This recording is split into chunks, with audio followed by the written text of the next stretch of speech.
2, 3, 4.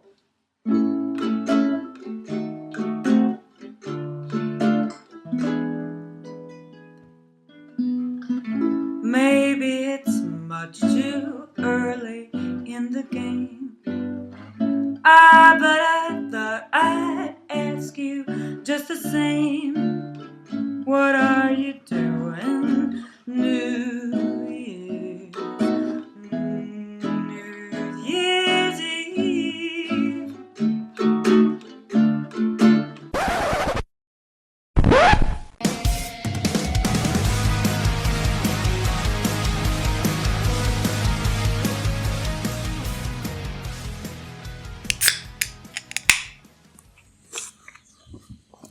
I thought you were going to pantomime you doing that. You sipped and didn't It freaked me out. I'm sorry. I didn't want to. Don't sip without awing It's ever funny. again. I wasn't going to step on your sip. I'm fucking furious. And then I step on your shit so much that I didn't step and it I'm threw so you off. goddamn angry right now. This is delicious. Just a whitey? Yeah, sipping on a whitey. Is that what it is? Yeah. Look over there on the counter. Hey, look at that. You got 4. I bought a 4-pack of whiteys the other day. 4-pack of whiteys. I remember when this first came out and I was like, yo, this is a game changer. Yeah, it really is. So great ever since. Welcome to WeNeedWrestling. I'm DJ. That's Brett. Talking about whiteys, 4-pack of whiteys, white monsters. Well, that doesn't help Whitey. either. White monster energy. There's a lot of white monsters, Ain't that the fucking truth? particularly in the United States these days. Ain't that the truth? I got him because that roll for soda guy uses his flavor shots in the white monsters. Okay. And that sounds like a really good. He has his own flavor shots? Yeah, so that dude. Are they branded? So that he just the pump ones, like whatever they are. Okay, yeah. That dude, Roll for Soda, he owns like a soda pop store, and like he has like drinks and rare candies and shit. Okay. And he can go in and get like what the people call them the waters now and all that shit. Sure. And so Roll for Soda, I've talked about, he rolls dice and that's what he drinks. But like his favorite drink is White Monster, but he'll do like the pumps of the flavor syrups. Every day mixed in. No, I've mixed my energy drinks with like a seltzer. How was that? It's fine. Yeah. Yeah. But I want to try putting a little bit of flavor in there and see. Okay. I just got to get some of those flavors. This is a perfect flavor the way it is. It is. It's really good. But I guess it's also the one that sort of is also the most open to having other flavors mixed in. I can see that. So, but like he does like tahini rims and all that shit. He just has like He's a rim guy. Yeah, he's always rimming whiteys. Jesus Christ. What's an episode of this podcast without me doing sound bites that joke something and being clip? ambiguous? Yeah. But welcome to We Need Wrestling. Hello. Hi. How are you, Brett? Before we get into what we're doing, I'm good. We had a week off for we did Christmas. Yes, we did the Christmas gift exchange in person. We sure did. Like human beings. Yeah, like normal humans. Yeah, like not assholes with a podcast. Yeah. It's true. I don't know. Everything's good. Yeah, it's all right. Really cold. It's very cold. I don't like that. It's too cold. Can I skate down the driveway? You really could. It's crazy looking. Yep.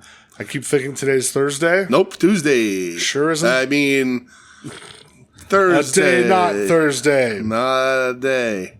Yeah. Recording early because holidays and Stranger Things. Yeah. How are you? How are things? I'm good. Same holidays, spending time with family. Not the biggest holiday guy. It takes me a little while to get through you got to break down the firewall of grumpiness to get me, but I get there. Okay. It just takes a bit. Takes a little bit of Yeah? funning. A little bit of funning. A little funnin'? A little funning to get me there. What'd you funnin' to get yourself there? Yeah, we did. We made cookies. Watch the right movies. Like that. Yeah. Like if I New York can't. Ripper? Huh? Did you watch New York Ripper? No, Okay. I could. Do you still have my copy of that? I never did have your copy of that. No, I thought you borrowed New York Ripper from me. Oh, maybe was it the Prowler you buy? I don't know. Whatever. No. New York Ripper. Yikes. Yep. Never again. Nah, I'm good. No. Saw it once, good to go. Yeah, I don't hate women at all, let alone enough to watch that movie more than once. I'm all right. But I do own a cop, so. You do own a copy. But anyway, That's true. But like Christmas Carol, Muppets Christmas Carol will get me, Muppet Family Christmas, like that. Okay. Emmett Otter, obviously I love Emmett Otter. But we watched like Scrooged and a bunch of other, Elf when we were making cookies. Making the wrestler cookies are always fun. Look at you. So it helps. You're just a little holiday bitch, aren't you? I get there eventually. Yeah. But it's, it's just low key with the family. It's, what did I watch? I watched Festivus from Seinfeld. I watched all 3 Grinch movies. Oh, we watched the original.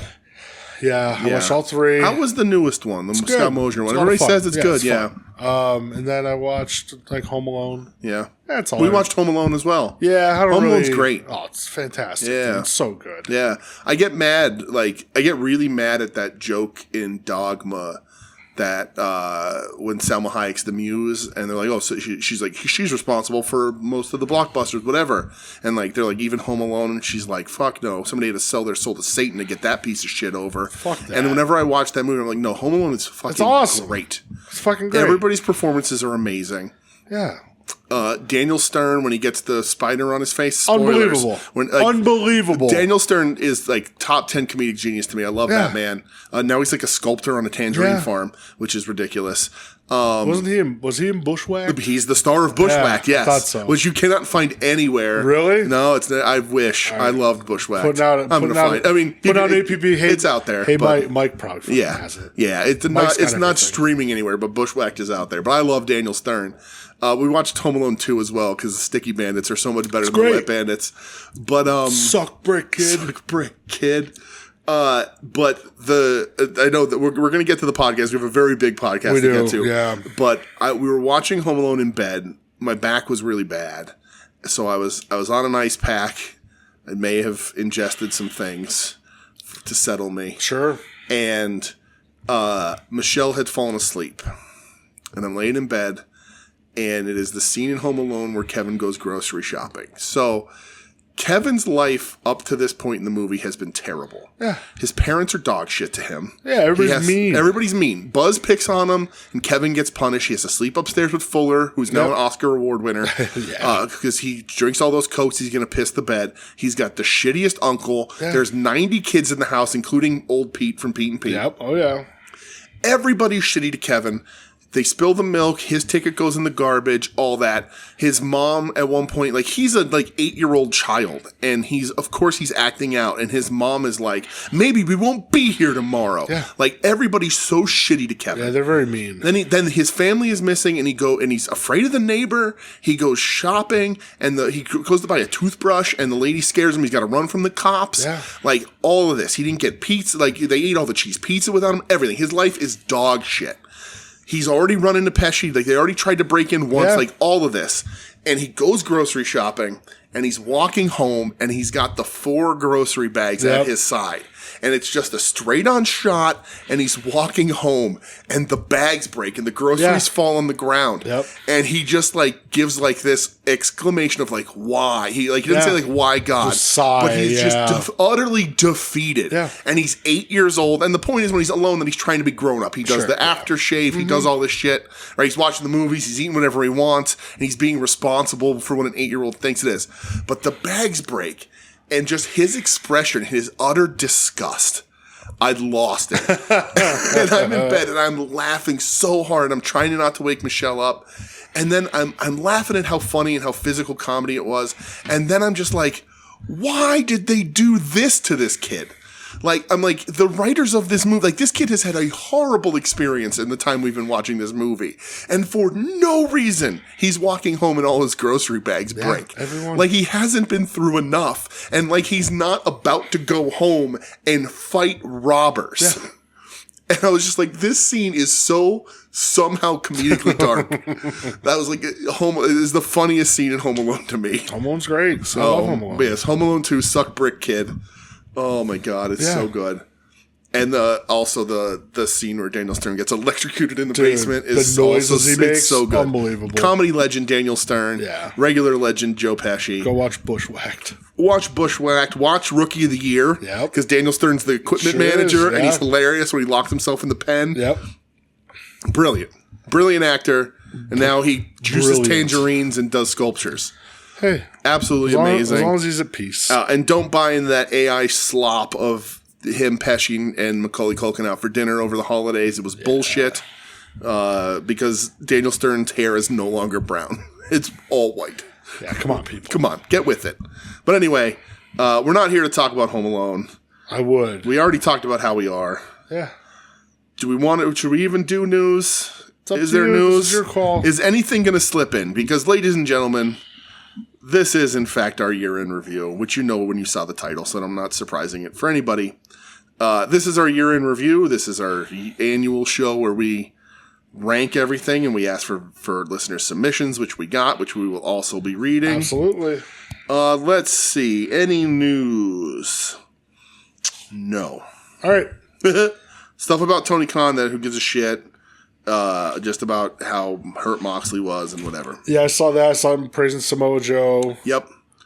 Bringing that back up again. Uh-huh. But yeah, there's nothing. So, right. It is our year-end show. Well, we're going to talk about pay-per-view, though, really quick, I guess, right? Because we watched the pay-per-view. AEW, one of the reasons why we pushed the show to this very week is because we wanted to give people the chance, because there was a Stardom huge show 2 nights ago. Yep. The AEW World's End, which has in the past been a historically crazy show with a lot of things happening on it. So we did watch World's End. If you want to hear a full in-depth review, breakdown, talk, crash out, analysis, whatever it happens to be, go listen to Final Wrestling Place. They're not wrong, but there was a lot going on there that we're not going to get into here. Yeah. We'll get into a little bit because we do share a lot of the same sentiments. It's just they really dive and really go into a tailspin, if you will. Yeah, I thought of details. There was one match clearly above all on that show, and for me, it was Kyle Fletcher versus Jon Moxley. Okay. In the C2 semifinals. Mm-hmm. That match was fucking fantastic. Yeah. I may say best match of the tournament. I don't know. It fired me up. Mm-hmm. Fletcher taking that neck dump, which then, who knows, caused a bunch of shit this week. Yeah. Regal, I love you. Eat a bag of shit, buddy. Yeah, that was very well timed by him. How I understand, like, the bad bumps shorten your bump card, right? It's crazy. The replay, that one was a little dangerous. The stat one was a lot safer. But name me how many wrestlers have died young or have been hurt from not taking bad bumps, like neck bumps. Wrestling is dangerous. Yeah. You could play the police all you want. Should people not be doing the neck bumps? Yes, no, whatever, wherever your opinion may lie. And everybody likes to trot out Misawa every time anybody talks about it. Every single time, man. And, like, the thing about Misawa is that he also, like, his entire physique, like, he was held on too long. Yeah. Right. Like, he stopped doing what he needed to do to keep himself going at the level he was at. He thought he'd just be able to continue at the level. Yeah. So...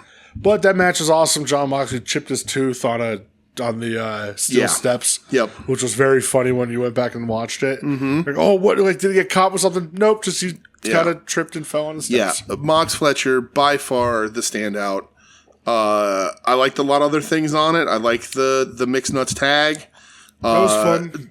Darby Gabe Kid went way harder than it needed to. I don't know why they went that hard, man, but they fucking did. Maybe they quieted some people down. Yeah, I didn't really hear anybody say anything. Who knows? During the match, that's for sure. But, like, even looking at cage match of it, which is really funny, like, there's not necessarily a bad match. The FTR Bang Bang Gang is criminally low rated on cage match. But anyway. So that match, I like it. Yeah. Bang Bang Gang is dead. Yeah, dead in the dirt. Yeah, that was a definitive. Fuck you. Right. This is done. Well, I guess that's because it's rated at a 6 here, and it is better than a 6. Not but but everything else on the card is like floating in the 7s, except for that one match. And I think that's right. I think it's a match full of 3.5 to 4-star matches, or a card full of 3.5 to 4-star matches, which is great. 9-10 matches that are 3 to 4, 4.5 stars. Awesome. One clear big standout. Yeah. But none of the surprises World Ends we've been trained to get from World's End. Nothing seemed to necessarily end except for the career of, except for any kind of push of the Bang Bang Gang whatsoever. That's done. Which sucks because they have such good chemistry together. You could have ended that in a different way and kept them alive. Yeah, I have like a lot of questions coming out of this show. So many. Which, obviously Dynamite will be tomorrow. Yeah, there's just a lot of things where I just go, I don't know what you do with some of these people now. Like, where's Jamie Hayter go? Right. Bang Bang Gang, I feel they're dead. Yeah. And I don't know I understand Okada's going over to Japan. Mm-hmm. I sincerely think you need a bit of a reboot of him and his AEW character. Yeah. Because now he's eating losses more often. Yes. I said this in my phone conversation I had with Marcus. Mm-hmm. I think this is probably his worst in-ring year ever. Okay. I don't think there was a lot of output. Mm-hmm. I think we looked it up, but he had wrestled 31 matches this year. Okay. Which, Marcus brought up the point. Yeah, okay, you're older, you want to take it easy, blah, blah, blah, but you're not wrestling as many matches, which means you're supposed to, really go for it. Yeah. I thought probably his best match this year was him, Masker Dorada, and Takeshi. Three-way. Mm-hmm. Other than that, he's had some really good matches. It's just they've been infrequent. I stand apart from you and Ed and everybody. I don't mind this Okada. I didn't mind the screwdriver finish, particularly because it tied in with Fletcher later. Yeah, it's just it doesn't bother me because I guess because it's AEW Okada, right? I could be convinced that Tony didn't even really want to bring him in. They just didn't want WWE to get him. Because Tony doesn't have a plan for Okada really. If he hasn't shown it. And I don't mind the sniveling heel. I like it better than the depressed red-haired New Japan Okada. The goddamn Rainmaker. So he should be, but that doesn't work on American wrestling TV. Well, then that's your job to make it fucking work. No, I mean, I don't think an American audience wants the full-on Rainmaker. I think, sadly, whether you agree with it or not, there needs to be a level of American pro wrestling in everything they do, and you can't. Sure. It's a problem that WCW had. WWE was never able to make it work, really. But, Japanese wrestlers who have typically come over to America, the promo skills are the promo skills are hard because it's a second language or a language a lot of guys don't know. So you can't cut engaging promos. All you can do is do the wrestling puro style of just pure on competition, which AEW is really good at, but at least better than WWE, obviously, and TNA and all those guys. But I don't know, especially when you have Takeshita, you have Okada, you have a bunch of guys that I'm an incredible Japanese wrestler. And when you come to American TV, you need another thing. I'm not saying that goofy bitch saying screwdriver guy's right for Okada. Yeah. I just don't mind it. And and I know I think it was Ed on Final Wrestling Place was you have Okada in your prime. And this is what you're doing with him. And I'm you don't have Okada at his prime. He's still only 37 years old. Right. He's still young. He could still... Okada's prime was 10 years ago. There's flashes of it being there, for sure. But I think he's still having really good matches, a great match or two in AEW. But I think it's a combination of TK's directionlessness and just what do you do? Because even Shibata. Shibata, Takeshita, and Okada are very much here are three of the best Japanese wrestlers. Takeshita's brand new. And it's okay, well, what do you do? And they're okay, well, Shibata's going to have a goofy voice-to-text thing. Take gets to be just the quiet, managed, evil Japanese guy. So and Okada's the thing is goofy. Though, okay, Shibata has the text thing, whatever. Yeah. But in ring, he's still Shibata. That's true. He's not low blowing. He's not hitting the screwdrivers. Yeah. It's just when it comes down to it, it should, the way that, listen, Okada, if you want to do your goofy shit, I don't agree with it, but whatever. But it should just be like, if I'm resetting Okada right now, especially like with whatever happens with the screwdriver stuff, if they start questioning, just like, all right, motherfucker. Yeah. You wanted the Rainmaker? Right. Now you got him. And that's the thing. Maybe they go that angle and they boot him out of the Callis family, whatever, because there's certainly precedent for him to go instead of Takeshita now. Yeah. But yeah, nobody, I don't think anybody is necessarily controlling what Okada does in the ring. Clearly Tony's like, here's what I need you to do backstage. Here's what I need you to do here. But when it comes to in between the ropes, like, Okada's the one not having great matches. But how many marquee matches has he even had this year? Yeah, but does it matter where he is in the marquee for it to be great? He could be blowing everybody out of the water. Him 7 minutes. Well, that's true. He's not effective in 7 minutes. He's not a that's7-minute wrestler. True. And that is another thing that then sort of makes him a square peg in American wrestling, because most of the guys, that's all you're going to get unless you're on top or on a pay-per-view. He should be on top then. Fuck it. He should be on top. And I agree completely. The title stuff he's mixed up in is completely directionless and weird. All that. They could absolutely be using him better. But I don't think just porting a guy from New Japan over will work in the US in a lot of ways. I don't know. I would love to talk to Okada about it, off the record, and just be like, are you trying to take it easy? Are they telling you to take it easy? Yeah. Are you enjoying yourself? Are you not? How much of your plan was to come in with Kenny in the Bucks and then Kenny got hurt, so I don't know what to do with you? Yeah. What is it? Because he isn't New Japan Okada. But I don't know. But yeah, it's a big question mark for me right now. Yeah. And then obviously, the stuff with the world title. MJF's the champ again. I don't agree with it. Nope. No, it's the... and listen, we've talked a lot this week. We are very, minority in it. He is very over with the fans. Yeah. I can make a case that Hanger never should have lost the title in the first place. I can agree with that, too. When we were at Full Gear, none of us thought that Joe was winning. No, God, no. And I was really enjoying Hanger's run. Yeah. Yeah, I agree with a lot with what Ed said, though. It's just why the fuck is Hook just standing here? Right. If it was Hanger 2 months ago, he takes a fork out and stabs it in your fucking eye. It's interesting because, I think, and obviously I said this at the pay-per-view, but I said, and obviously that TK has his toys. Yeah. TK has who he wants to play with, and it was a weird day or week for knowing what was happening on World's End for TK to do that interview and be like, well, I took complete creative control back because earlier this year because I got too collaborative and didn't like where it was going. Yeah.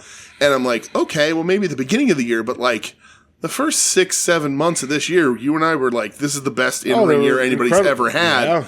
And then they kind of ended in a whimper. And I'm like, that's a bad time to say that this is all you now because it did decline towards the end of the year. Sure. And Max is hugely popular. Max can cross over. Yeah. He's doing movies and all that.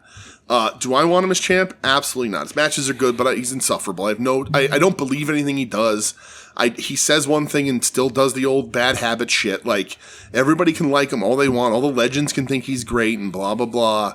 But he's just not, to me, he's not worth having a championship. But TK likes him. TK paid a lot of money for him. So what Marcus, Ed, and Tim, although Tim was trying to just mitigate and talk people off a ledge, they're absolutely right. It's to me the wrong move. I don't know if that, and also the crowd stunk. That's your cut. They should never run that fucking building. I don't care how many tickets you sell. They weren't very good. But yeah, I don't want MJF as my champion at all. And I don't want Hook involved in anything. But TK clearly likes to play with these toys. And those are some of his favorites for whatever reason. Yes. And I don't know if it's because he feels beholden to Taz with Hook or whatever. Or my hope, I was thinking about it this week. My hope is that some of the stuff he's doing right now is it's the end of the year. Let me put Kenny Pickett in at quarterback and just see if he's worth signing the next time around. Okay. I don't know that that's true. Yeah. Right? We talked about it with the Statlander stuff, right? Because the Statlander stuff's flat as fuck. It's not good. Hayter should have won that title. Yep. And I love Stat. I thought Stat was having a really good run before she won the title. The character work, the in-ring stuff, the look, like her gear changes were on point, like everything. And then this Cosmic Killer shit started happening again, and it's boring as fuck, and it doesn't work. Yeah, and I don't know what she is. Nobody does. Like, right. Look, she spit in Hayter's face the other night. Right. Like, go for Hayter's moves. I'm like, what is this? And she's cutting promos where she's like, I'm not going to be pushed around anymore. I'm not going to be anybody other than what I want to be, and blah, blah, blah. And it's like, but you're supposed to be a babyface the last time I checked because they flip-flopped you, then flipped you back, but then never paid anything off with that. Yeah. But now this Cosmic Killer stuff just doesn't make any sense. She has this match with Hayter where she's cutting babyface promos, but then the next week it's a heel promo. It's all over the place. It is. So Hayter should have won that title to reset. But we talked about it. There is a chance that maybe this is what she pushed to do, and Tony kind of said, okay, sink or swim. Yeah. Let's see what we can get out of this then. If you're so confident there's something there, prove it. Yeah. I think the proving period should be a lot shorter. But whatever. But like also every week and every show, like every big show, she's going deeper and deeper into this again. And it's just like, no, you've lost me already. I agree. And like, I can only hope, and I'll never know, TK is a crazy person. And again, and it's wrestling booked by one man. That's wrestling across the board has happened, and there's always bad shit. Like, not everybody is great at fucking ideas, but like, I just hope that like he's looking at someone like Hook, or looking at Daniel Garcia, or looking at MJF, or whoever else is out there, and going, all right, these guys are going to come asking for money again when their contracts are coming up on a year or a year and a half. Negotiations will start, and I need to have provable numbers and a performance plan that says this is how much you're asking for. Then why didn't ratings go up? Why didn't you sell out a building when you're on top? Why didn't you do this? Why didn't this work? Blah, blah, blah. So because of that, either you can cut them loose, or here's how much money I'm going to offer you. Yeah. Feel free to take an offer from somewhere else. Because I guarantee you TK overpaid for Max, for MJF. Probably. And he just feels he has to use them, because when all that was happening, Max played the game in the wrestler way. Yeah. He knew there was interest, and he knew that Tony couldn't afford the press of losing a top star to WWE. Sure. So he pushed him, and he got more money from him. Yeah. More power to you. That's pro wrestling. But at some point, Tony has to assess and say, is overpaying worth it again?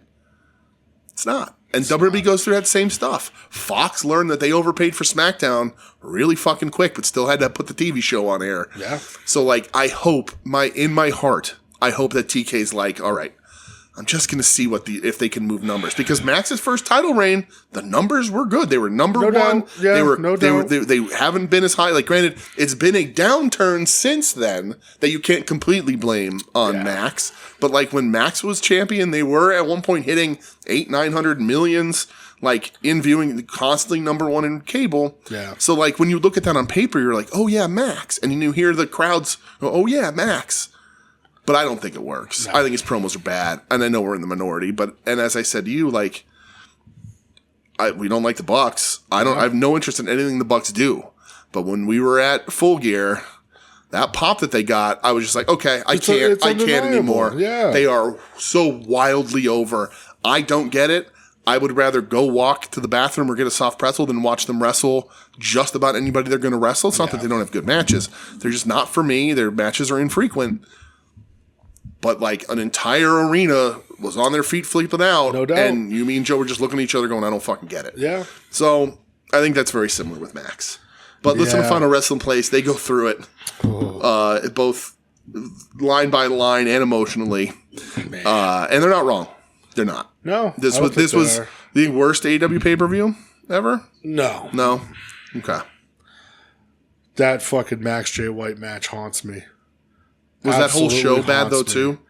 I don't remember, but that fucking match. Yeah, it's bottom two pay-per-views. Because their matches weren't bad. They just sort of felt like meaningless after the first half of the show. Yeah. Yep. So, I agree. Yeah. But that's it for the World's End. Yeah. I mean, do you have anything else before we start to go to year-end stuff? No, let's do the year-end stuff. We're going to preview. We'll talk about Wrestle Kingdom because that's next week. That's Saturday. That's in a couple days. It's like 4 or 5 days away as we record this. Yeah. It's Saturday. It's Sunday morning for us. Yeah. That's cool. I'm excited. We'll do a little rundown of that because there's a lot of stuff I'm excited. But we are now going to get into our year-end shit. Where do you want to start? Do you want to read off the topics to you? So like I have them in the order that you placed when you shared the graphic with everybody. Mm-hmm.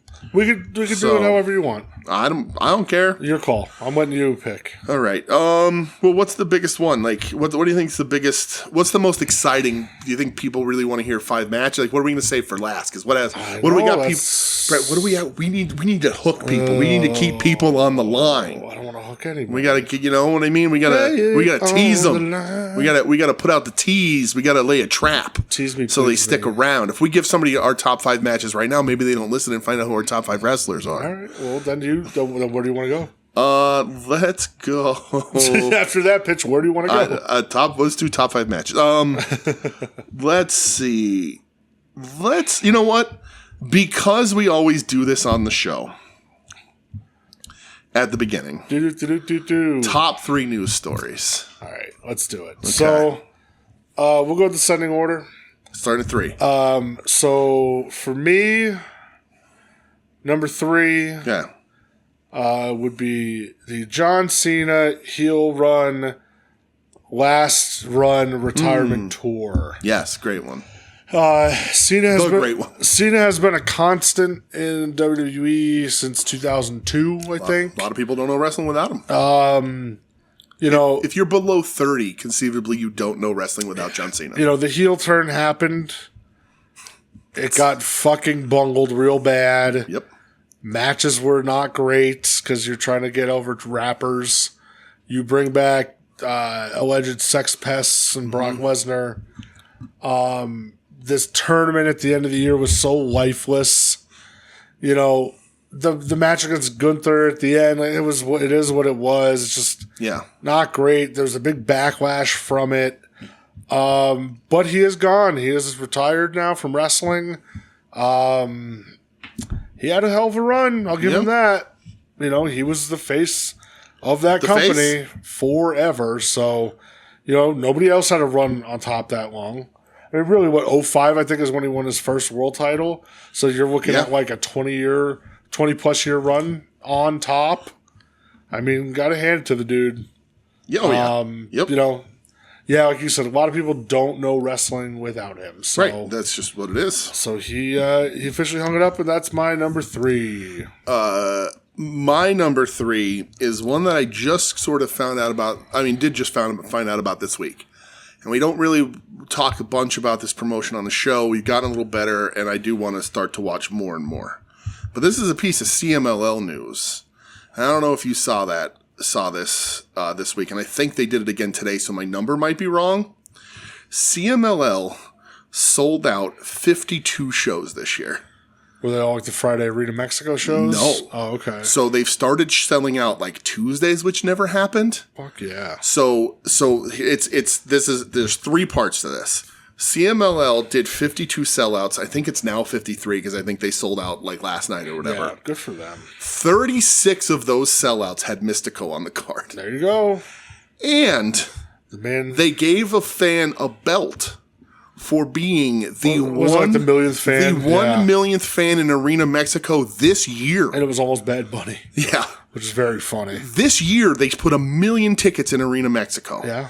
That is insane work. It's crazy. And everyone's saying, like, we don't cover a ton of CML on here. It started to creep in. I think we're going to probably, this 2026, we're going to be watching a little bit more. But, like, they said, like, normally the Fridays are sellouts because they're the big cards, and then Saturdays and Sundays, whatever. But they started selling out weekday shows. That's crazy. And they said that it's anywhere from, like, 6,000 to Arena Mexico holding 16,000, 17,000. Wow. So, like, that's a lot of fucking tickets. And, like, no, their partnership with AEW is getting the eyes, even for us, we're, seeing some of their talent and stuff. They have a great roster. It's just a style that, like, I personally have to get used to and into to watch. But, like, that's a crazy number. And, like, and granted, they run more shows, but, like, if AEW sold out 20 shows this year, nobody would shut the fuck up about it. Yeah. So, like, that's huge. Good so that's my number 3, CMLL with their giant sellouts. All right. CMLL are giant sellouts. Yeah, Clip that one. There it is. Yeah. All right, so number 2 for me. Oh, were you listeners? Or do you want to do listeners all at once? For this one, we'll do listeners all after us. Okay. Number 2 for me is the perceived resurgence of AEW in 2025. Okay. I think their 2025 has been outstanding. Their weekly television, I think, has been better than ever. Yep. Their pay-per-views, now granted, World's End happened, blah, blah, blah. Right. I don't love it personally, but that doesn't mean people don't. Right. It's a good pay-per-view, not very good for what AEW usually gives us. Yeah. Between the Owen Hart tournament, the Continental Classic, I just think they're selling out all their big shows. They're running some interesting places. I think a lot of people kind of, was it partly they were good and WWE was bad this year that kind of raised their interest back up? It helps. There's truth to that, no doubt. Right. But to see them not down in the dirt and, just getting shit on all the time was very good. Right. I want the company to succeed. Yes. I like a lot of people there.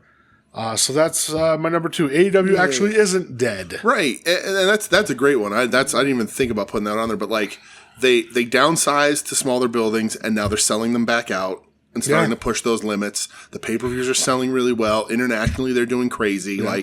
They ain't dead. No. And they ain't going anywhere, even after this 2-year media deal is left and whatever the fuck happens with antitrust laws and monopolies that shouldn't happen. They're not going anywhere. They're doing really good. So that's good. That's awesome. My number 2 is the WWE and the deal with Netflix and the overall cost it is now to watch all of WWE if you wanted to. The shift to streaming for everything. The shift to streaming, the cost attached to all of it. And listen, wrestling, even AEW is expensive to watch too. You need a subscription to HBO or you need cable and you're spending $40 to $50 a month or so every 6 weeks on a pay-per-view. That's not cheap either. No, it's not. Right? But WWE is now charging you monthly to watch, to catch everything. It's just, they're outpacing what AEW charges. It's wild. We went over, to watch Raw, you have to have Netflix. Yep. NXT, I think, is the CW. Yep. SmackDown's on USA Network, which is cable. Yep. Their NXT fucking pay-per-views, those are on Peacock. Yep. Their normal pay-per-views are now on ESPN, right? Which, if you don't have cable, that's an extra $30 a month, right? And you weren't paying $10 a month for everything, so it's a little absurd. Yes, it's wild. It's very absurd. It's wild. Yeah, streaming in general is very absurd. And even on top of that, the streaming, people just reinvented cable and are trying to sell it back to us. And then the ticket prices to get to a WWE show, on top of that, if you want to go live, are ludicrous. They're crazy. So. Yeah, that's. I saw somebody, one of my friends, on Facebook got tickets to Raw. He's a new fan. I talked to you guys about him. I'm not going to drop his name here. And I love him. He's great. But he got floor seats, and somebody was like, "Holy shit! Did you mortgage your house?" And he was like, "No, they were under $400." And I was like, you have no idea how expensive that actually is. Because he's not front row. He's like on the floor in the 10th row or, and off to the side. It's not, the seats are good. How absurd that but you don't know how fucking crazy that actually is. That you're paying close to $200 a ticket to go to sit in a floor in a WWE that's not within the first 5 rows. It's wild. That's insane. But he wasn't a fan, so he doesn't have an idea. He just seems right to him now. Yeah. But ludicrous. That's the perfect target for them. Absolutely. My number 1. Number 1, biggest news story of the year. The death of Hulk Hogan. My number 1 as well. Yeah. Burr. Rest in piss. Yeah. Terry Bollea. He is dead. Yep. Was it a little out of nowhere? Yeah. Listen, he's old. Right. It's just, it's going to happen to everybody. I mean, he has a mortal tattooed across his back, so. Yeah, he, regardless of the human. Yeah. As a wrestler and what he did, it's undeniable. No, you can't fucking 100%. Say He wasn't successful. If you do say it, you're just a liar. Wrestling will never have another crossover star like that. No. Like, the Rock isn't anywhere close to the celebrity that Hogan was within wrestling. The Rock had to leave. Yeah. You know, same thing like Austin. Huge house and old name. Not as big as Hogan. No, never. Not for as long. Nope. You know, which that obviously caused a lot of discourse over, you know, I saw people not celebrating, paying tribute. Sure. But then going back on it once people started pointing out, hey, the guy's not a good guy. Right. And it will forever be, you know, listen, people say shitty things, no doubt. It is what it is. Him reacting the way he did, though, he could have saved it. You know, I'm not sorry what I said. I'm sorry I got caught, basically. He was given the opportunity to grow and prove that he had learned, and he chose not to. Yeah, he chose not to. You know, and especially over the last year of his life out there, you know, campaigning for just pieces of shit, you know, did him no favors. Right. And you're 100% right. Like, you can't, there's no way anybody can talk about the history of wrestling without Hulk Hogan. No, you can't. It's national because of Hulk. You can say Vince McMahon, it's national because he had Hulk Hogan. He knew he could ride that pony as far as he needed to. He has maybe the best heel turn in the history of wrestling. Yep. Like, the man will always be there. And Hulk Hogan, the wrestler, did a lot of good, right? Like, I was a little kid. He was never my favorite guy, but I'd take my vitamins. Yeah. You know, like, he said, be good. You know, he was a hero. Yep. You know, be good to everybody, be nice to people. He didn't live those values, but like he talked about him on TV. And when I was a kid, even though he wasn't my favorite, I didn't know the fuck Terry Bollea was. You know, I was like, oh, the fucking Hulkster, the Pastamania guy. Yeah. But yeah, like, it's a shame that he tarnished his legacy as hard as he did. Yeah. Because you can't have wrestling, especially in the United States, without Hulk Hogan. No, you can't. You know, like, he's even important to with Inoki in Japan. Like, you don't get wrestling like we know it without Hulk Hogan. Yeah. But that also doesn't excuse the fact that he was an awful piece of shit. Yeah. And unremorsefully so. Like, you know, like, the man had said, yeah, I'm a racist. So, in the end, fuck him. Yeah. But it's a giant news story because it's Hulk Hogan. It's massive. If hopefully no other legend from a similar or exact same era is out there tarnishing his legacy in the same way. Woo. Can you imagine if Hogan did cameos? Hogan probably did cameos. Probably a lot of money, though. Listen here, brother dude. I just want to let you know that you shouldn't get married, brother. Oh, what an idiot. Yep. All right, so those are ours. Yep. We had some listener submissions for these lists. Thank you all in advance very much. So Ed from Sentai Sleaze Ranger. Oh, what show? Who's that? What's that show? Sentai Sleaze Ranger. His top 3 stories. Yes. Number 3, Hulk Hogan is worm food. Also, number 3 on friend of the show Silverthorn's list. All right, perfect. So Ed's number 2, Marty Scurll returns to Puro and Heat Up. Of course. This is not a good news story. We didn't say good or bad. We just said top. That's which Ed. Also doesn't quite fit that either, Ed, but that's okay. Well, listen, it's for him. These aren't necessarily best. These are personal preference. Championing Heat Up forever. That's true. And they may have had their worst year. Yeah. Like we talked about that one match, and he goes, "Really, you're going to do this in front of my friends?" And then number 1, American Pro announcing a tournament for the first American Pro champion in 2026. Oh, that's amazing. I'll do the rest of Silverthorns really quick. Again, thank you all for writing in. I'm going to thank you all a bunch, but I really, really am. I know Brett, I'll speak for Brett as well. We're very excited that people write in and do this stuff with us. I said before we started recording, this is my favorite show that we do every year. We like the community. We like having people who listen, whether we know you personally or not. So this is a lot of fun for us. WWE number 2. So number 3 was Bad Terry Croaking. Actually, I don't know. Did Silverthorn go forwards or backwards? I have no idea. They didn't give me numbers. That's fine. You can just read them off then. Bad Terry Croaking. I'm going bottom to top here. WWE partnering with the White House because, in quotes, apparently Epstein dirt gets you gigs. And then the number 1, I guess, maybe number 3 is AAA being acquired by the WWE. Yeah, that's a big deal. Yeah. That is a big deal. I agree. I don't want to represent poorly, so I'm going to message Silverthorne right now and say, are we a top-down order or not? All right. So Tim Taylor from Final Wrestling Place fame. His top 3 news story. Number 3, WWE moves Royal Rumble in 2026 and WrestleMania 2027 to Saudi Arabia. 2 monoliths of American wrestling move to Saudi Arabia for further sports washing of country. I agree. Those are shows that I won't watch. So all very valid news. Yep. Number 2, Kazuchika Okada returns to New Japan, sells out Tokyo Dome for Tanahashi's retirement. Proof you could do a retirement tour the right way. Yeah, Tana's retirement tour is unbelievable this year. He wrestled everywhere. Anybody. It was insane. The man wrestled Jun Kasai. Sure did. Number 1, John Cena turns heel. While the follow-up was abysmal, the moment was unavoidable. He's right. It seemed like the next days after that, it was just everywhere. Right. Mainstream media, everywhere. Everywhere. So next up is Marcus for Final Wrestling Place fame. Yes. His top 3 news stories. Number 3, AEW pay-per-views and TV available on HBO Max.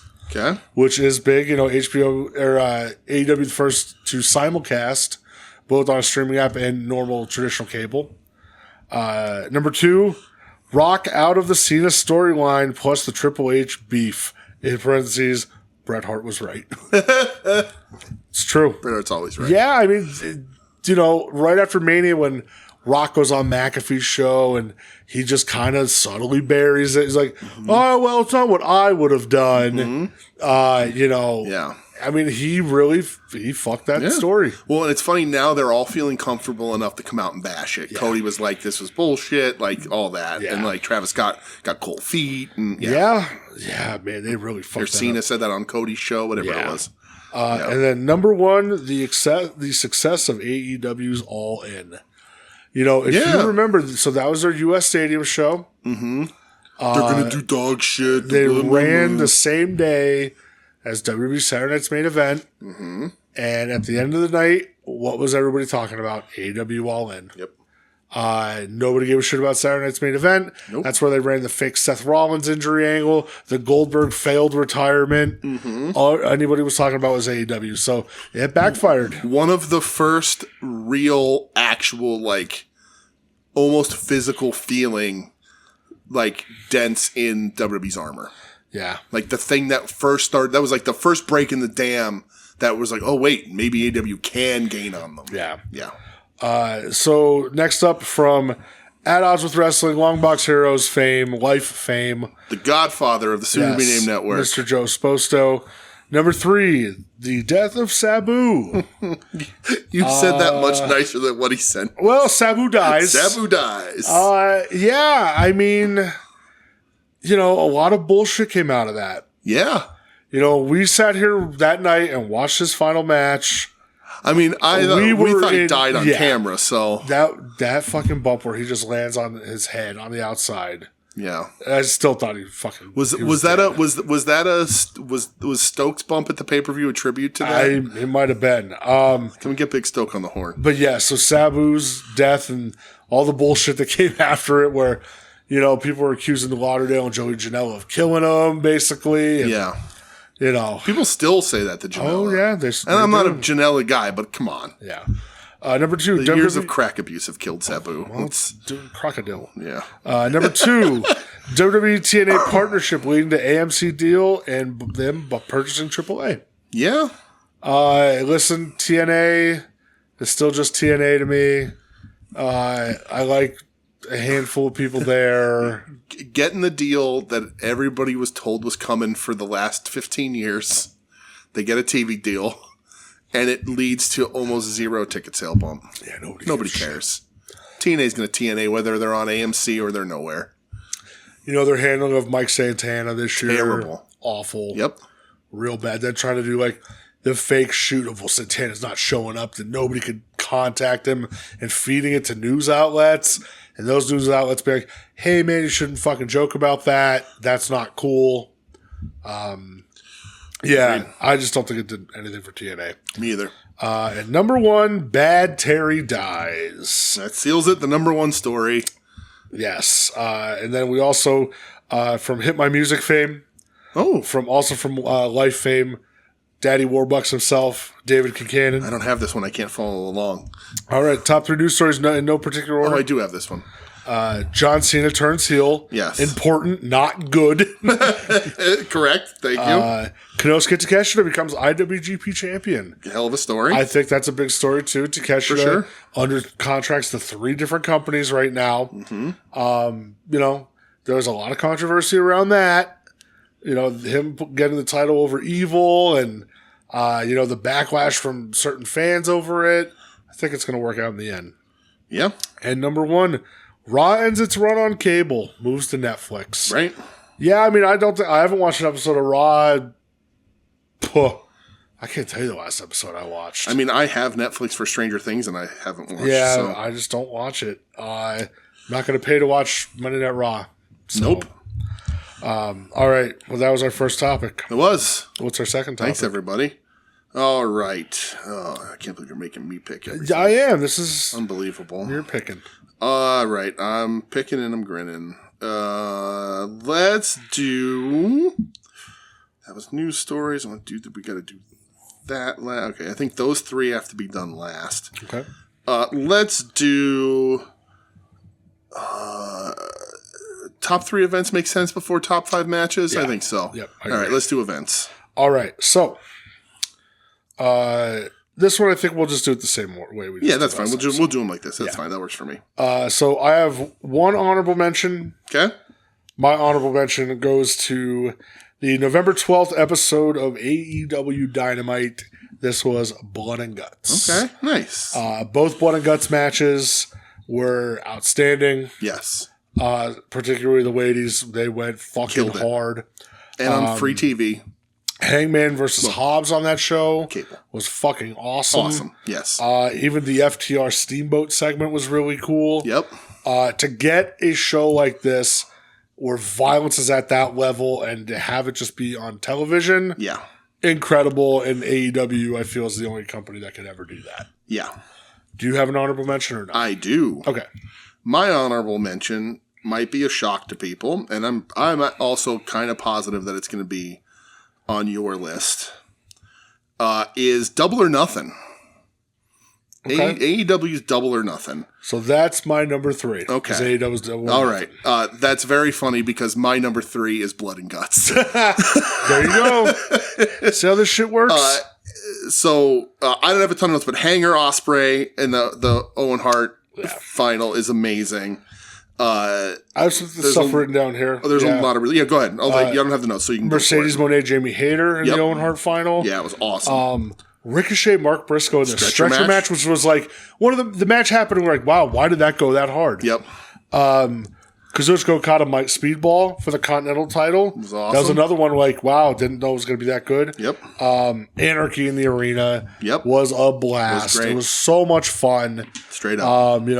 Kenny Omega making them play Drowning Pool was still hilarious. Very funny. Willow just being fucking awesome. Yeah. And then, Hanger and Ospreay. Ospreay's great. Owen Men's final. Fucking phenomenal. I rewatched that this week. May talk about that minutes later. Yeah. I think Double or Nothing was their best pay-per-view this year. Okay. That's my number 3 show. Do I agree with you on that?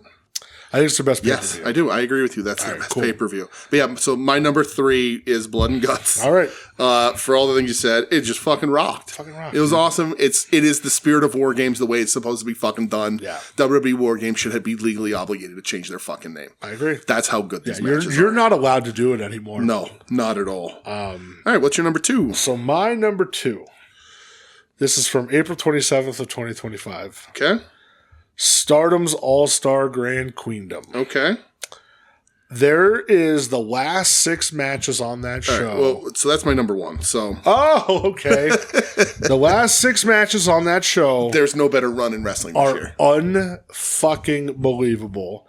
Suzu Suzuki versus Mai Sierra in an ODQ match. Mm-hmm.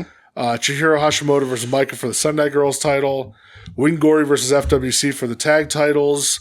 Sayuri versus Mayu Iwatani for the IWGP Women's title. Sayuri wins. I believe that turns out to be Mayu's last match in Stardom. Mm-hmm. Starlight Kid versus Azumi for the white belt was fucking awesome. Yep. And then Saya Kamatani versus Tam Nakano, career versus career for the red belt. You'll hear about that later. Fucking incredible that they were in a row. It's my number one. There is not a show that did that for me. That to put that block of matches in a row like that. It was incredible. Incredible show. Just off the charts, incredible. It really was. That's my number two.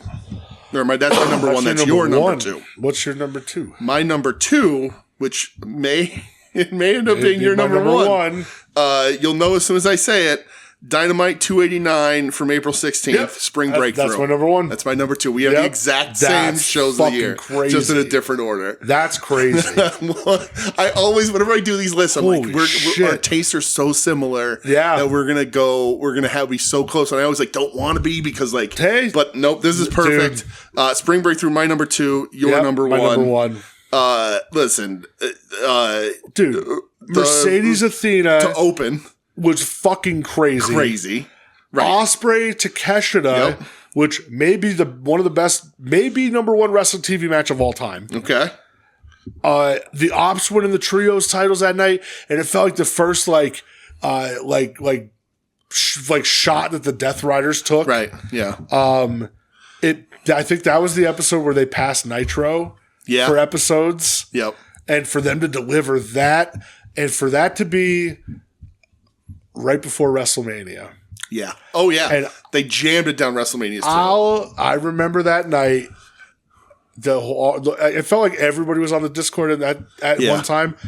Everybody losing their minds. And I forget who said it was just like, after Ospreay Takeshi was like, damn, that's crazy that the match of the weekend was decided on Wednesday. Yep. Straight up. Yeah, that's my number one. That is one of the best episodic wrestling TV shows you're ever going to see. Yep. Maybe my number one episodic wrestling TV show ever. It was just I know, Josh Alexander debuts that night, joins the Callis family. It was just unbelievable, nonstop, 2+ hours of just this is insane. The crowd was red hot. I think they were in House of Blues in Boston or some shit. It was in Boston, but I don't remember where. It was crazy. It was absolutely crazy. Yep. And just the feeling of everybody just freaking out that night. We were given a free pay-per-view. Yeah. That's what it was. And for them to do that the night they passed Nitro for episodes, WrestleMania weekend, and for them to just shove it up everyone's ass. Yep. To be like, fuck you, we're not going anywhere. Straight up. That fucking show. Amen. Unbelievable. Yep. All right, so that was your number two, and your number one. We're all good. We're the same. We're just a little bit out of order. Fucking hilarious. Yep. All right, so for Ed, his top three events. Number 3, 880 Wrestling, Pittsburgh versus Brooklyn. Okay. Number 2, Tokyo Joshi Pro, All Rise 25. I don't know what was on it. Okay. And then number 1, 880 Wrestling, 880 Wrestling on Market Street, 880's Cleveland debut. Okay. Bless your heart, Ed. Do you have Silverthorns? I do. Let me see if they answered me. They did not. So I'm gonna read top down as the way we're doing it and just assume. We are looking at Blood and Guts. There you go. We're looking at Double or Nothing, and we're looking at Revolution. Okay. Yeah. So that's 3 out of 4. 3 out of 4 of us said Double or Nothing. Yep. And the Blood and Guts Dynamite. Yeah. Yeah, so. All right, so Tim. Revolution was a really good card, too, but Double or Nothing better. Tim has number 3, AEW Revolution. Okay. Number 2, AEW All In. Mm-hmm. Number 1, AEW Double or Nothing. There you go. Boy, that might be the show of the year. Everybody's saying Double or Nothing. For Marcus, number 3, All In. Okay. Number 2, Blood and Guts Dynamite. Yep. Number 1, Double or Nothing. Wow.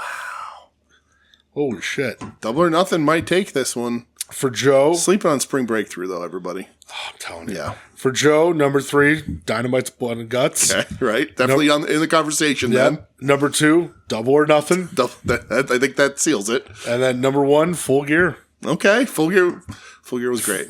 Us being there was was extra special. Yeah. Yep. And then for Kincannon, top 3 events, no order. All in Texas. Okay. Double or Nothing. Double or Nothing. Blood and Guts. So I think consensus, Double or Nothing was number 1. Yep.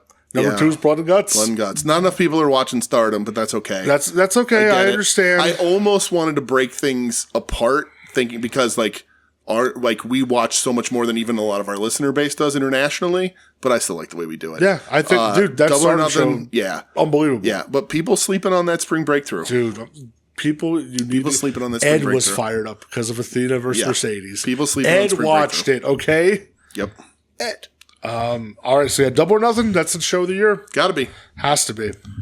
All right.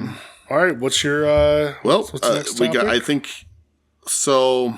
Oh, that's so tough. I think we got to go matches, right? I think 5 wrestlers who to watch in the next 6 months and bold predictions deserve to be at the end. I agree. I think we got to do the big one. All right. So matches, BB. So matches. So I have 2 honorable mentions. Okay, I can do 2 honorable mentions. Easy. My first honorable mention. It is from Saturday, September 13th. The beautiful Arlen Specter U.S. Squash Center in Philadelphia, Pennsylvania. Okay. Chrono Trios Night 2. All right. The finals of Gummy Borger, Big Meaty Honkers. However you want to call it. Versus the Spectral Envoy. That's who it was, right? Yes, Spectral Envoy. To see Big Meaty Honkers bring it home.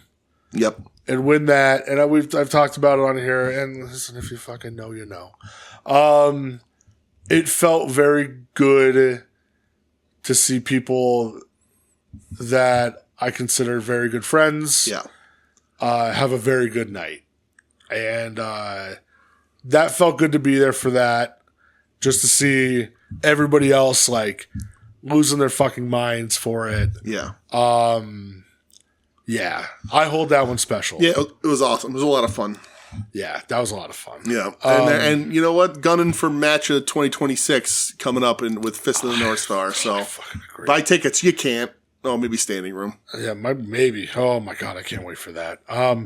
My other honorable mention is from the New Japan Pro Wrestling's Death Pain Invitational for the IWGP Junior Heavyweight title in a fluorescent glass tube barbed wire match.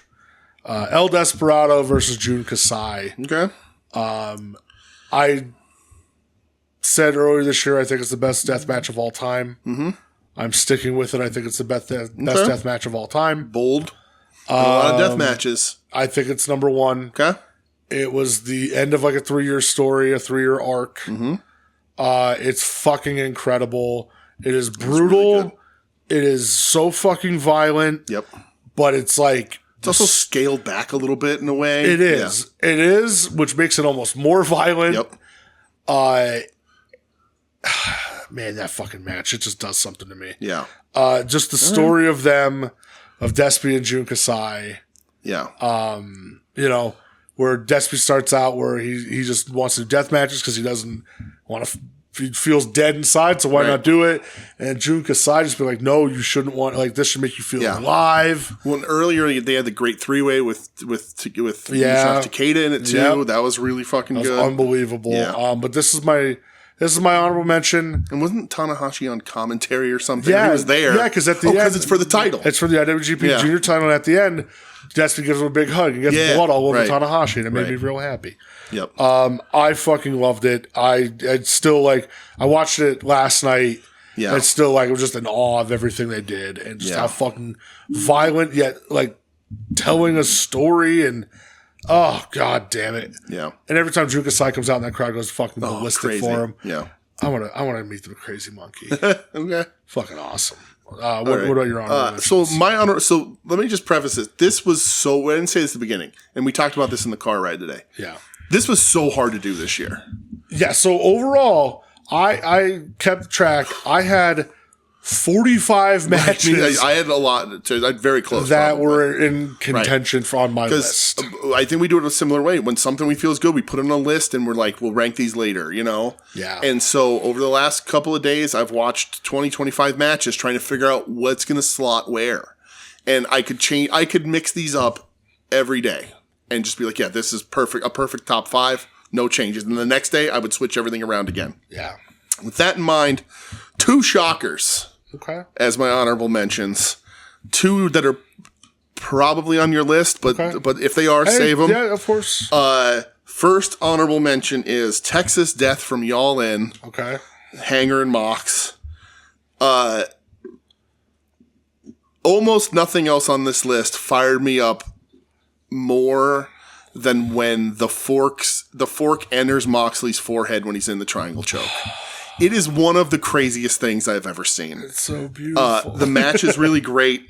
Dragon hanger through the glass, all that. The reason why this became an honorable mention is because of all the goddamn interference at the end. You get the Darby Everest video, you get the Bucks, sure. You get Dragon, which is awesome. But it was just so much, and I was like, okay. I was having so much fun. I don't need all that, but it's fucking great, and it's a spectacle. And it could be number 1 on anybody's list just for the fork in the forehead alone. Love that one. My second honorable mention, and these were really hard too because there was a lot of fucking matches I wanted to put on this list. Is the Owen Hart final, probably also on your list. Hanger versus Ospreay from Double or Nothing. An amazing thing. Ospreay with the most serious strikes I've ever seen him throw. Yeah. The falsies, when Hanger is up for the hidden blade and he passes out so it doesn't hit him. Unbelievable. Ospreay does I don't know what the fuck Swerve calls his inverted fucking the JML driver. Whatever. Yeah. When Ospreay's foot goes on the ropes, finish is great, impeccable timing. 2 of the best wrestlers in the world, 2 of the best wrestlers in AEW. Another match that could be number 1 on your list, no problem, is my my first honorable mention. My number 6 technically match of the year. All right. So for me, number 5 from AEW Revolution. Oh. For the AEW Women's World Title, the Hollywood ending. Okay. Toni Storm versus Mariah May. Nice. Beautifully violent. I will never forget when Toni hit a gusher and she lifts her head up and wipes blood out of her eyes and audibly just says, fuck. Rewatching that one this week was a lot of fun. I watched it last night again. It's less than 13 minutes. It feels longer, but in a good way. Yeah. It just right from the jump. It's so fucking crazy. Yeah.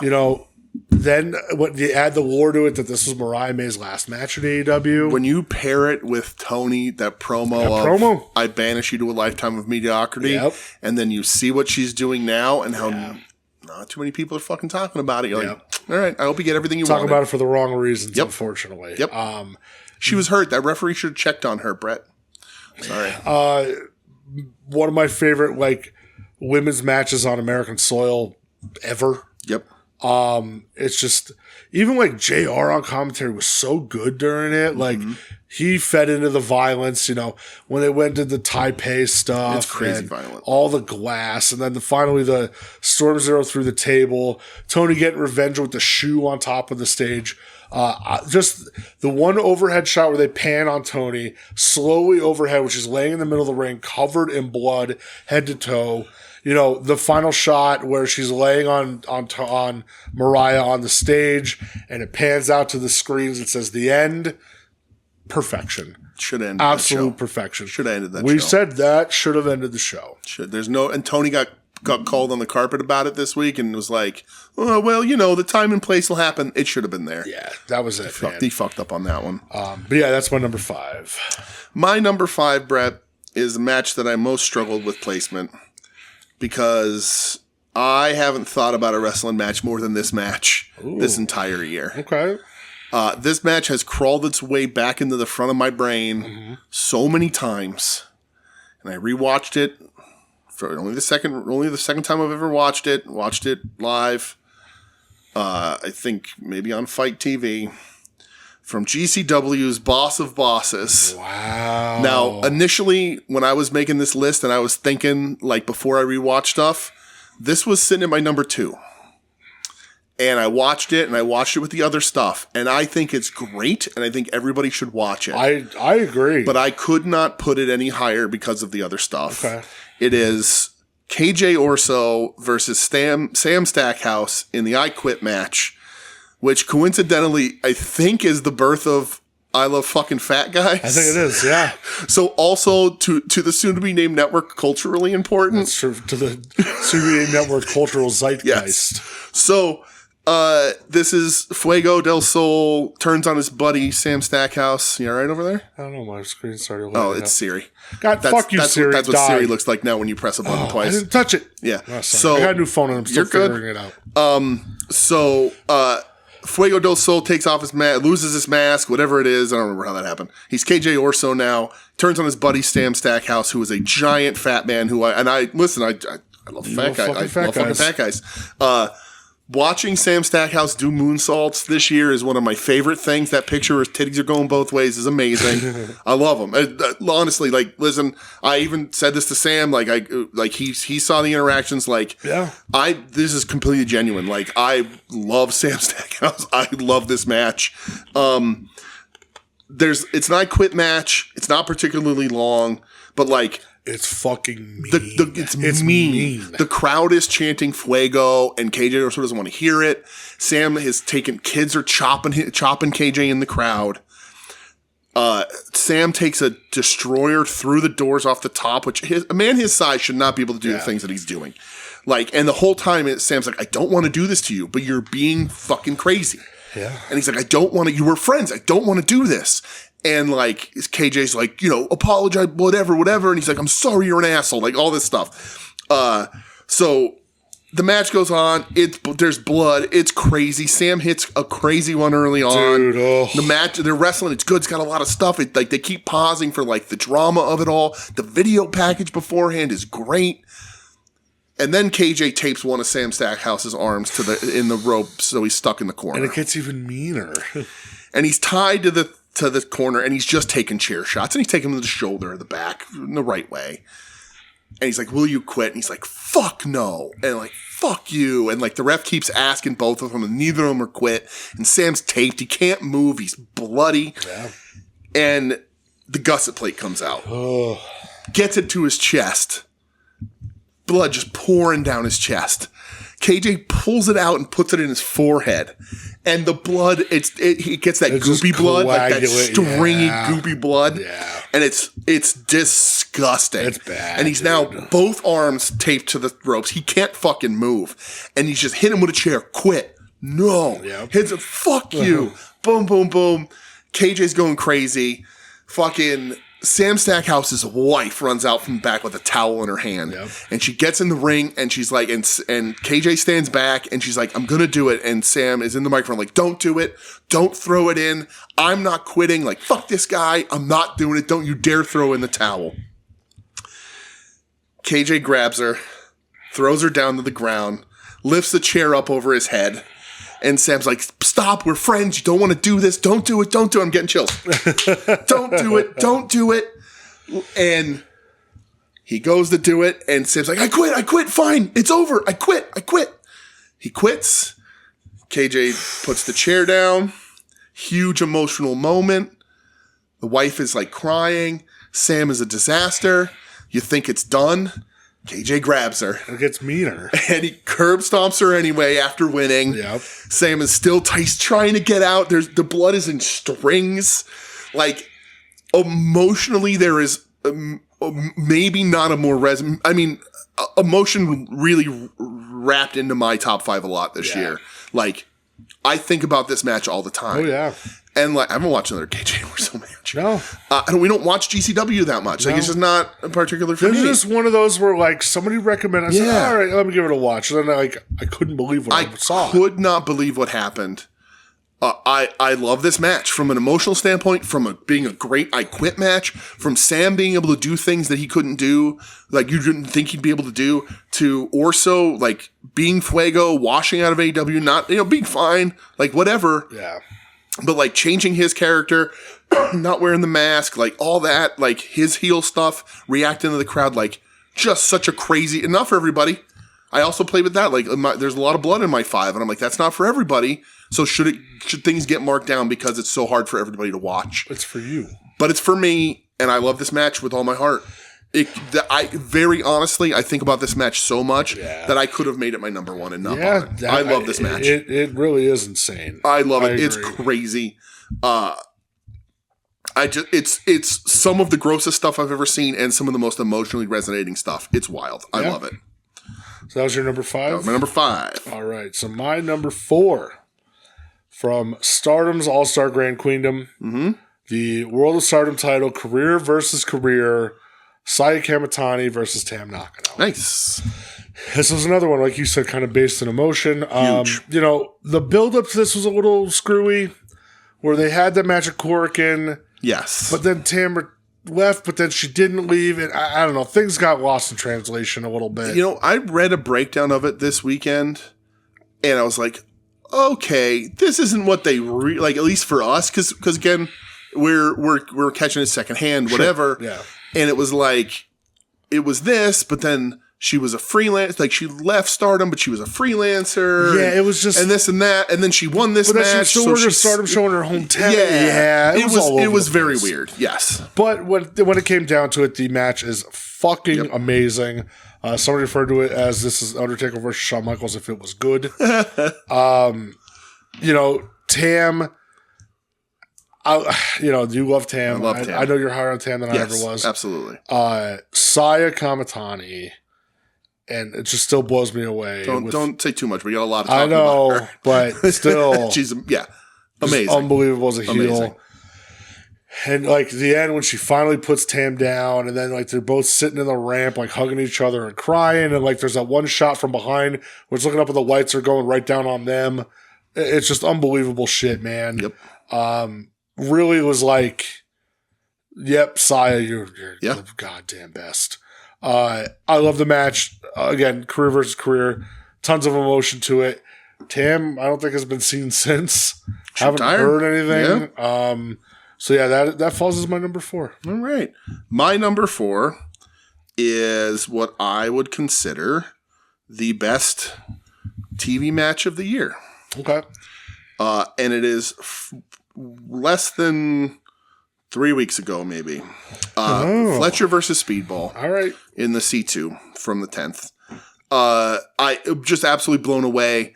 Maybe bonus points because I'm not a Speedball guy and I think he fucking over-delivered in this match. That helps. Fletcher is, if you're not on board, I don't know what to tell you, honestly. More later. Very honestly, if you're not on board, I don't know that we have anything in common. The lawn dart,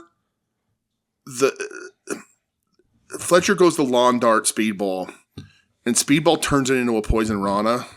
And it's just one of the best sort of counter reversals I've ever seen.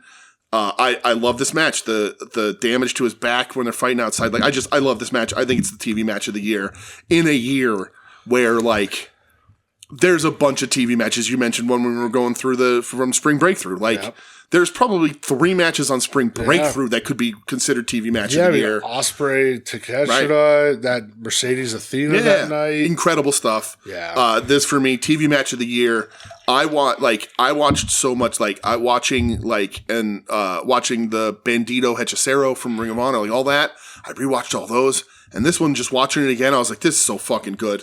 So that's my number 4, Fletcher Speedball from Dynamite from the 10th of December. It's incredible. It's really incredible. It really is incredible. I agree. It's really incredible, and also in a C2 that was absolutely fucking C2 stacked. Was fucking awesome. Like year, really, really crazy. That's my number 4. All right, so number 3 from AEW's Double or Nothing, the Owen Hart Men's Final. Yep. Hangman Adam Page versus Will Ospreay. Match is fucking fantastic. I watched it last night. When they go through the table, when he goes to get Hager goes to the dead eye, the table breaks. Dude, it's and crazy. He picks him back up and gives him the dead eye just on the table. fucking gnarly. Will Ospreay's just firing on all cylinders in this match. I love, Hanger gets the win.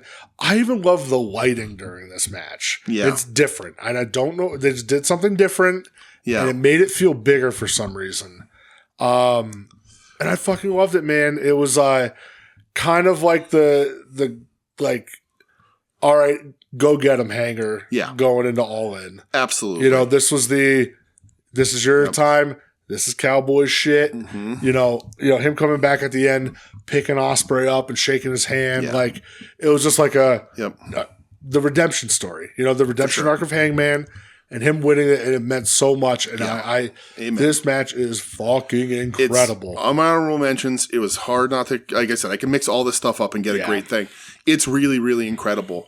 The thing that I found rewatching it that it doesn't ruin anything, but it happens in Texas Death too, which I think is why they made my honorable mentions, is the Christopher Daniels tribute shit didn't age the best. Because I love Christopher Daniels, but 6 months out or whatever, for 3, whatever it is from when it happening, I'm like, oh yeah, this was in the middle of Hangman killed Christopher Daniels, and now he's doing his moves out of respect. And I'm like, oh, that's a weird thing to do. It makes it feel like Christopher Daniels was a bigger part of AEW TV than he actually was. Should not have happened. Right. I agree. So and it doesn't, the matches are great. It's absolutely belongs on everybody's list, but it's just, it was weird watching that back and going, oh yeah, there is a bunch of Christopher Daniels tribute in here. Odd. Old CD. All right. Number 3. Yep. You already mentioned it. For an IWGP Junior title, I agree with you. I played dumb. The greatest death match of all time. Yeah. I mean that. Full-hearted. I watched it again. Dude, it's just... the single most enjoyable death match I've maybe ever seen. It fucking hits different, man. And listen, I love... When I get into my ghoul shit, it's all because of the King of the Death Match, 1995. That whole tournament's a lot of fun. That main event is great. But the wrestling combined with the death match in this make this impeccable to me. Jun Kasai versus El Desperado, the Death Pain Invitational. If you need to know the tone of this match, Jun Kasai is busted open and bleeding before the bell rings. Yeah. He cuts himself open on the roses he has. Yeah. It's crazy. It's got glass panes. It's got the skewers. It's got ladder bumps. And then they kiss. Yep. Right before the Pinche Loco at the end, towards the end. Brilliant, amazing. One of, if not, I will say, your opinion may vary, but I'm with best death match I've ever seen. Yeah. Very honestly. Yeah. Despy in the all white, which is the creepiest look of his, but maybe I don't know if it's my favorite because it's doing enough. I love the red, but with the white paint underneath, terrifying. I love when he came out and Walker Stewart just goes, dressed in all white, he knows he's going to be covered in red later. He knew it, if you watch the still from the end of this match, you'd be like, who's the third guy that died? Yeah. From blood loss. It's insane. It's insane and it's beautiful. Fucking insane. Yep. I love it. That's my number 3 best death match of all time. Straight up. Oh, that makes me so happy. Yep. Warms my heart. Number 2. Deuces. January 5th, New Japan Pro Wrestling /AEW/CMLL Wrestle Dynasty. Okay. Kenny Omega versus Gabe Kidd. Oh, okay. Nice. Great match. This hung... Maybe Kenny's last best one. So this hung as my number 1 most of the year. Wow, okay. And I rewatched all my stuff this week, and there's a change. Mm-hmm. This is my number 2. Okay. This is for one night, he was back. Right. That was Kenny. Right. He's not as good as he once was, but he's as good once as he ever was. Yeah. Just watching him in this match is the feeling was restored, Whoa. Some may say. He is unbelievable. Everything is just perfect. Mm-hmm. This match, this is where Gabe comes out and he gets accepted by the Japanese crowd. Mm-hmm. When he takes the jogging pants off and has the New Japan logo on his tights and the crowd goes fucking ballistic for him. Dueling chants for the two. This is the match, and I was funny. I paid attention really this time, where Chris Charlton may have got a little overzealous in his comments. Oh, was this the one? That's where he calls Tony Khan a money mark. Yeah. Okay, this was the match. This was the match. Yeah. On a show co-sponsor. What a fucking idiot. Yeah. Or Chris had to go sit on the sidelines for a couple really months. soured me to that dude. Yeah, it's, dude, I'm telling you, listen and you go, all right, now I remember when it happened. But this is unbelievable. Again, great match. Kenny just felt like, yeah, fuck, there he is. He's back. And Kenny has come out and said, if that was my last match, I would have been happy. Yep. Like, and I would have been more than okay. What a huge like praise that is. Yeah, straight and, up. You know, it established Gabe on a different level for a lot of people. Some people still piss and bitch and moan. That's okay. You're allowed to have your opinion. Some people said he didn't get his hands up for the chair shot. Clearly he did. Or he put his hands up where clearly he didn't. Yeah. It's fucking brutal. And, you know, Kenny wins in the end because it's the one winged angel and nobody kicks out. Right. And, you know, Gabe on the outside standing up, and he's like tears in his eyes, and the camera going over to Tanahashi, and he's just bawling his eyes out. Yeah. You know, it's like the story where Gabe was locked up in the psych ward, and Tana called him every day to check on him. You know, and it was the real life shit that bled over into it. You know, even like the build for it was a lot of like, Kenny's like, if it wasn't for me, you wouldn't have a place to wrestle. Right. You know, and a lot of Gabe being like, you left. You don't give a shit about this place. You got paid and you left. And there was a lot of that ideology to it. The match is fucking incredible. Yeah. It's great. Kenny hitting like big springboard dives again, and like, you know, Gabe at one point kicks out at one after a V trigger, and it was just like the crowd goes fucking crazy for it. Yeah. I love it. It's just it is great. You know, this was seriously hanging on my number one most of the year. Wow. And it happened almost a year ago. So it's pretty that's early. how much I loved it. God damn. It's so fucking good. So how do you feel about Gabe's momentum after that? Do you think New Japan fumbled? I think there's a little blame on both sides. Yeah. I don't know working agreements, so I don't know how much he can go to AEW. I don't know if AEW is reaching out to him. I don't know if he's reaching out to AEW and then going to the office saying, hey, they want me for these days. I don't know any of that. Yeah. I'm not going to pretend to know any of that. Yeah, no, I just mean like his position in New Japan. Like, yeah. Do I think so? Yeah. Yeah, I think this should have anointed him and he should have been higher on the card. He kind of fell back down into Bullet Club bullshit. Yeah. And he, you know, he should have been higher. Yeah. Now, listen, him getting hurt in the G1, who knows what would have happened in the G1? That's true. That's true. You probably had a really got good hurt showing. in his first match. Yeah. What, you know, you can't, what are you going to do? Right.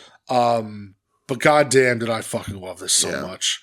It's interesting because I'm completely on board with you. Like, we've talked about it here. We've talked privately. Like, I don't love the way they're trying to fit him into AEW, but I like seeing him there. Yeah. Him, Darby was great. Yeah. But like, it is funny to think that match, and he's like, you know, New Japan, you left, and then he's showing up in AEW. Yeah. And I think that New Japan fans kind of see that, and they're like, well, what the fuck is it? Yeah. And I just think that maybe he felt after that New Japan, that he felt anointed, and New Japan wasn't going to move him up, which we've seen out of a lot of people. I mean, Zack Sabre Jr. basically begged to be allowed to run with this fucking company. Yeah.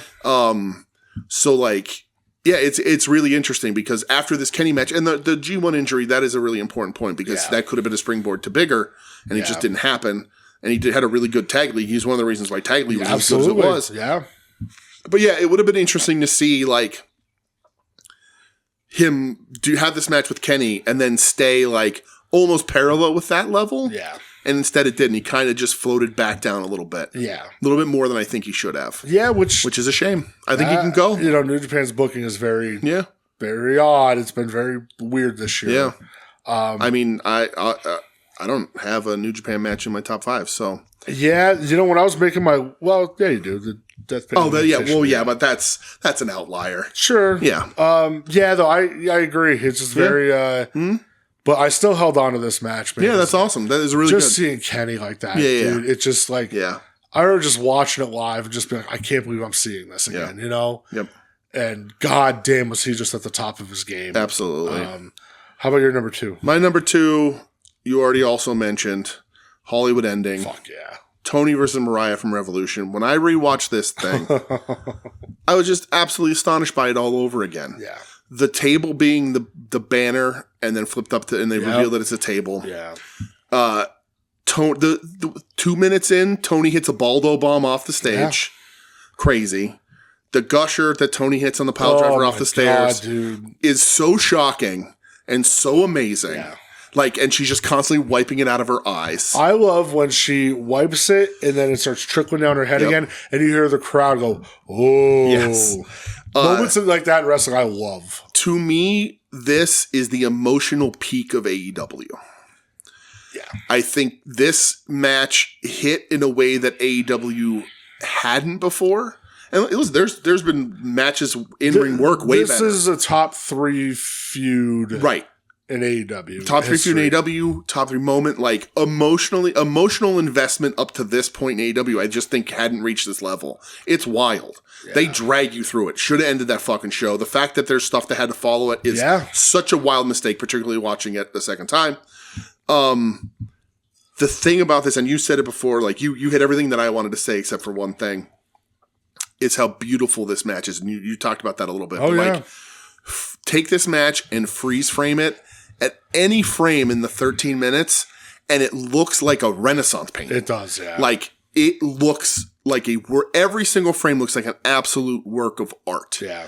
Like, it is just so fucking good. And it is the way you end a fucking feud. It is the way you send someone off to another fucking company who, even at that point, there wasn't known that that's what we were doing. Like, all of that, like, really, really remarkable stuff. Yeah. It's why Tony is as good as she is.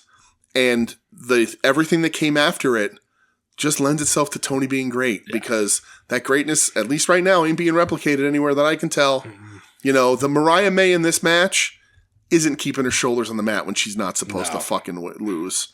You can't, fuck you. You can't tell me. Like, Mariah's so fucking good in this, dude. Have your fun. People are spreading around like her Julia, and they're like, oh, what happened? Why isn't she like this now? Well, your answer is she went where she wanted to go. Yeah. It's where she dreamed of going. That's what she wanted. Right? Yeah. And she's in an accidental feud with Thea Hale. Yeah. And I will tell you this about Thea Hale, because everybody's talking about this shit. Good on her for owning this fucking win and doing photos with the belt and taking it places and celebrating, and fucking everybody that says like, oh, this shouldn't have happened, blah, blah, blah. Fuck you. She won. Yeah. I don't give a shit. She beat Mariah May. More real than most wrestling because Mariah had the fucking opportunity and she fucked up. Yeah. I love this match. Tony's the best. It's unbelievable. It just an absolute like Renaissance painting work of art, this match. Yeah. Loved it. I agree, man. My number 1. I'm interested. I have no idea unless I already said it. Yeah. Okay. From AEW All in Texas. Yeah. AEW Men's World Title, Texas Death Match, Hangman Adam Page versus Jon Moxley. Yeah. This is the ultimate culmination of Hangman's redemption. This is finally gets the belt off of Jon Moxley, who had a stranglehold on it. Yep. You see the title again for the first time in forever. It's such a big moment. It's the stadium show. It is so fucking violent. Mm-hmm. Again, like you said, the fucking fork stabs. Oh my God. Dude, it's insane. The fork stabs are crazy. Then they put it out on social media later where the slow-mo of it, and it's just insane. Insane. You know, the bed of nails towards the end. Yep. You know, like Ospreay coming in to try to help and him getting taken out. Mm-hmm. And then the ultimate moment of Swerve coming out, sliding the chain to Ospreay, and he just looks at him and gives him the nod. Like, yeah, as hated as their rivalry was, you know, those two fucking wanted to kill each other. It was just that, you know, and then it was Moxley going out. Mm-hmm. And when he realized, I got nothing, I got to get out of this, and the tap out was just incredible, as opposed to John Cena's fake smile slow tap. This was a frantic, oh, fuck, I'm done. I forgot to mention this running through. Nana handcuffing Marina is such a good moment. Unbelievable, dude. Like the looking back at it, like there's so much going on, but like the actual unified front against the Death Riders, in a way, never paid off. Because Darby gets hurt, repelling from the ceiling. Right. Like you said, Danielson, right? Oh, what a moment! But like, it sucks that the Darby stuff never fully paid off because circumstances, shit happens. It's still going.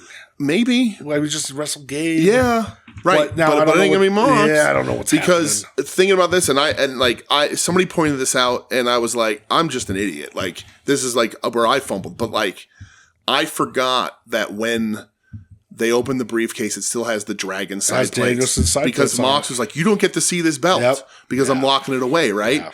And then pairing that with World's End, where he's showing the belt and holding it up for everybody, is the absolute face turn for Moxley. There's no way they can go anything else. Mine, this is everybody's. Right. Yeah. And the briefcase was so that because you fans don't get to see it until this company's better. Yep. It is such a storytelling thing that, like, I don't know that they told the best way. I think there was some bumps in the road that weren't purposeful. The Cope feud. Right. The Cope feud. I think, sadly, then even for me, the Death Riders and the Mox story is always going to have a weird feeling in my gut because the Cope feud fucking sucked. If you take that feud out of the whole thing, you really, looking in hindsight, you go, that it worked. Yep, it worked. Absolutely.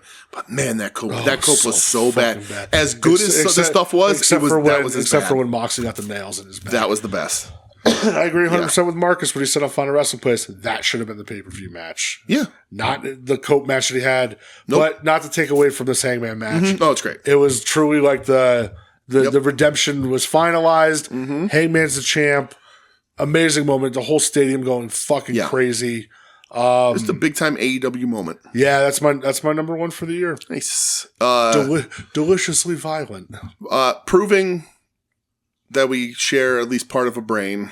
My number one is something you've already mentioned. I think we're including honorable mentions like 3, 4 for 6 for 7. My number one match. It's been my number one match since it happened. I was going to put all 3 on here, but I only watched the last one, and it's still my number one match of the year. Tam Nakano versus Saya Kamitani from All-Star Grand Queendom. I love Tam. Yeah. Tam was my number 1A, 1B. Her and Natsupoi. I love them both so much. Yeah. I love Tam. I was looking at my picture with Tam. Yep. Saya. Isn't this the match where Saya hangs her? No. Or no, that was a different. Was that a different one? Okay. Because that was at Kurikan. No, it wasn't at Kurikan. But I'm thinking it was at Kurikan because of the balcony. But it's not this match. But anyway, this match. That was fucking crazy. It was. This match is remarkable. Yeah. And the build-up was wonky. It absolutely was. Yep. Lost in translation. Yeah. But much like I did the one year where I put the trilogy of FTR and Briscoes on the list because I don't think you can separate the 3 matches from each other. I feel the same way about these. But I only rewatched this match, the last one from Grand Queendom, the Tam's retirement match. And it is remarkable. From the entrances through the finish, it feels big. It looks big. The Undertaker Shawn Michaels thing is a really good comparison because Tam's in all white looking like an angel and Saya's coming out. And this was, listen, we're about to talk about Saya a fucking lot. Sure. But this was very close to the beginning of her run, which she just hit a year on. Yeah. 365 full. Yep. The entrances are amazing. The headbutts are amazing. Tam's self-sacrifice at the end is all right, do it then. Yeah. Is amazing. Take me out. So I think this match is perfect from a storytelling standpoint, from an in-ring work standpoint, from a look, from everything. I was watching this on Saturday or Sunday. Yeah. And Michelle was sent out with me, and I was like, I'm just going to watch a couple matches because I'm not going to have time if I don't. And she's on her phone. She's not watching wrestling, but she's in the room. And but whenever Joshi's on, I try and nudge her to watch because I think she'll like it better. Yeah. And they're doing the slap sequence in the middle of the match. They're slapping each other back and forth. Michelle's on her phone. And she looks up and she watches for a second. And she just goes back to her phone. And I've pointed a couple things out to her. The entrances, look at this, look at that, look at my friend Tam, show her the picture, she's like, look at how cute you are, and I'm like, and she looks up again, and she looks back down, and she looks up again, and Michelle has no frame of reference, and she goes, so they used to be really good friends, huh? Yep. And I went, what the fuck? And she goes, well, Japanese wrestling tells the story in the ring. Look at her. She goes, I got it all just from what they're doing in the ring. And right there, I was like, my match of the year. Yeah. If my wife can watch a little bit of your wrestling match and understand it, you've just done wrestling perfectly to me. Yep. Because she doesn't give a shit. Yeah. She hates wrestling. She likes wrestling. She likes wrestling. She hates wrestling. And she's just like, just a brief look up. They were friends. And I was like, holy fuck, yes. Yes. Yes, they were tag team. Yes. I can't believe it. Yeah. And I was like, and now it's good versus evil. Excuse me, getting all excited. So like, and that's what she just said, that this Japanese wrestling is so much better at the in-ring storytelling, which is why I love it so much. Yeah. And Joshi wrestling this year is an all-time tear. And I was just like, this is great. And she watched the end sequence and everything. And I was like, this is fucking awesome. I love this match. I love the both of them. Saya's run is history making, as we'll talk. And I'm sad that I lost my sweet Tam. I loved her. Hasn't been seen since. That's okay, because Natsupoi's getting the fire back. And there's still a lot of, like, there's 15 women in Stardom that I fucking love. Unbelievable. So, yeah, my number one, Tam Nakano versus Saya Kamatani, All-Star Grand Queendom, career versus career, title versus career, if you want to put it. Whoever lost, retired. Yeah. Whoever won got the title. Even though it was kind of technically Tam's second. It was leaving Stardom the first time. It was just... I don't have to read a blog about it. I don't need to know all that. The in-ring told me all I needed to know. Yeah. And they're wonderful. And they're great. And it feels big. This match feels bigger than anything that was on WrestleMania right from the jump. It's just super. It's just so fucking good. And it's on your list. Yeah. Any of these things could be around. I enjoyed Joshi so much this year. You know, you did as well. Oh, God, yeah. And that's my number one. And I love it. And it might end up being like a forever match for me. Like, I just love it that much. I think it's brilliant. Fuck yeah, dude. Perfectly told in the ring. That's what I like to hear, man. All right. Now we'll go through everybody else's. Yes, we will. So, starting with Ed. Number 5, Arisu Endo versus Miyu Watanabe from the Princess Cup Finals in Tokyo Joshi Pro. Okay. Number 4, MV Young versus Reese Hayes, 880 Thursday Night Fights from December 4th. Yep, great one. Number 3, the Crest Punk Crowd Killer Brandon St. James versus Jamie Jameson from 880 Wrestling, The Den of Desire. Oh, Jack Jameson? No. Number 2, Mercedes Moné versus Athena from AEW Dynamite Spring Breakthrough. I could make the argument right now that should be everyone's number one because Ed put a TV an AEW match at all, let alone a free TV AEW match on his list. And then number 1, Dom Guarini versus Madman Pondo from AIW Wrestle Rager. Oh, I'm sure Dom really, really appreciates that. That rules. Dishes are done. All right, so Timsy. Okay. Number 5. Hold on, let me do Silverthorn. Sorry. Oh, I apologize. No, you're good. You're good. I didn't step in quick enough. Silverthorn, by the way, says, I lost my notes that I compile through the years, so this is missing stuff I loved. I can't remember because I'm old and sickly. But so I'm going to guess, top down, so I'm going to go from the bottom. Number 5, Women's Blood and Guts. Number 4 was Speedball Fletcher, but that got removed for AEW World's End Mixed Nuts Tag Match. Oh, shit. So Thorne messaged me and was like, no, for real. Fuck Change this out. I love that match. That's awesome. Briscoe Ricochet Stretcher from Double or Nothing. That's just crazy. Also great. Owen Hart semifinal, Adam Page versus Takeshita. Okay. Was great. Yep. And number 1, I'm assuming, Hollywood ending, Tony Storm, Mariah May. There you go. So, thank you. Great list. Timsy. Tim, number 5, Anarchy in the Arena from Double or Nothing. I really forgot about that. I didn't rewatch that. I should have. I just forgot, how I remember now how good it is, but it's a blast. Yeah. Number 4, Bandito versus Takeshita from ROH Supercard of Honor. When I sat down to rewatch stuff, I was like, Bandito Takeshita, Bandito Hechicero, how are they not my 1 and 2? Yeah. I was in love with those. Remember how we freaked out? Gushed over it. Amazing. And it didn't even make my mentions. Me either. I rewatched them and Takeshita Hechicero was in my top 5 for a little while because I think that's better than the Bandito. Or no, Bandito Hechicero was over the Takeshita. I think that one was better. And it ended up not making it. And when those matches happened, I was like, nobody's beating these. They're fucking crazy. That's how crazy of a year it's been. Really crazy. Number 3 from AEW Revolution, Kyle Fletcher versus Will Ospreay cage match. Okay. That was one I thought for sure was going to be on my year end. And it just, there's just so much other, it's been a crazy year. It's been crazy.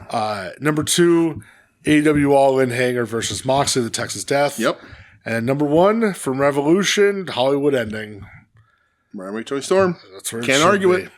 All right. So far, that's got the most votes, so that might end up being the true number 1. Yeah. So for Marcus, number 5. And Marcus, when I saw this list, my fucking jaw dropped. CMLL, So November 28th, Claudio Castagnoli versus Gran Guerrero. you told me. Marcus. So I didn't look at any of these because I was like, I don't want anybody influencing my list or whatever. And you were like, Marcus sent in an email. I was like, awesome. And you were like, he has a crazy match on there that you're not even going to believe he watched. And I was like, well, now I'm going to look. Yeah. Yeah. Unbelievable. Good choice. Great match. Marcus, we got to talk about this. He likes big guys. We got to talk. Yeah. Number 4 from the C2, just on December 3rd, Mox versus Claudio. Was really good. Number 3, Women's Blood and Guts. Of course.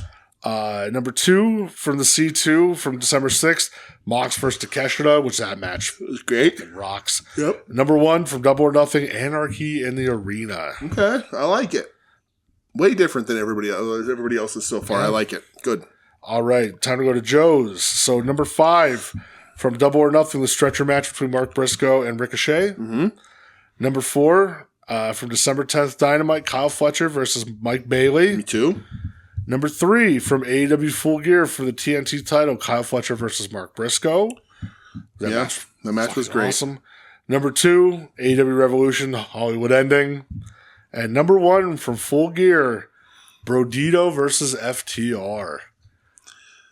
That match, it definitely adds because we were there. It might be the best live match I've ever seen. Like, been at live, maybe. Yeah. Tag match of the year for sure. Yeah. Yeah. Yeah, it's fucking awesome. Really, really great. And then Mr. DeWicki. No particular order. I'm just going to read them ascending. Yep. Zack Sabre Jr. versus El Phantasmo from the G1. Okay, I like it. Hanger versus Ospreay, Double or Nothing. Sure. The Owen final. Mercedes versus Tony Storm from All in Texas. There you go. I forgot how good that match is when Tony hits the Avalanche Storm Zero. Yeah. Hangman versus Mox, Texas Death. And then Takeshita versus Zack Sabre Jr. from the G1. That was close. Yeah. That was close. Fuck yeah, Dwickie. Listen, that's my G1 homie. It's really funny that, like, New Japan, like, had really recovered and I think had a pretty good in-ring year.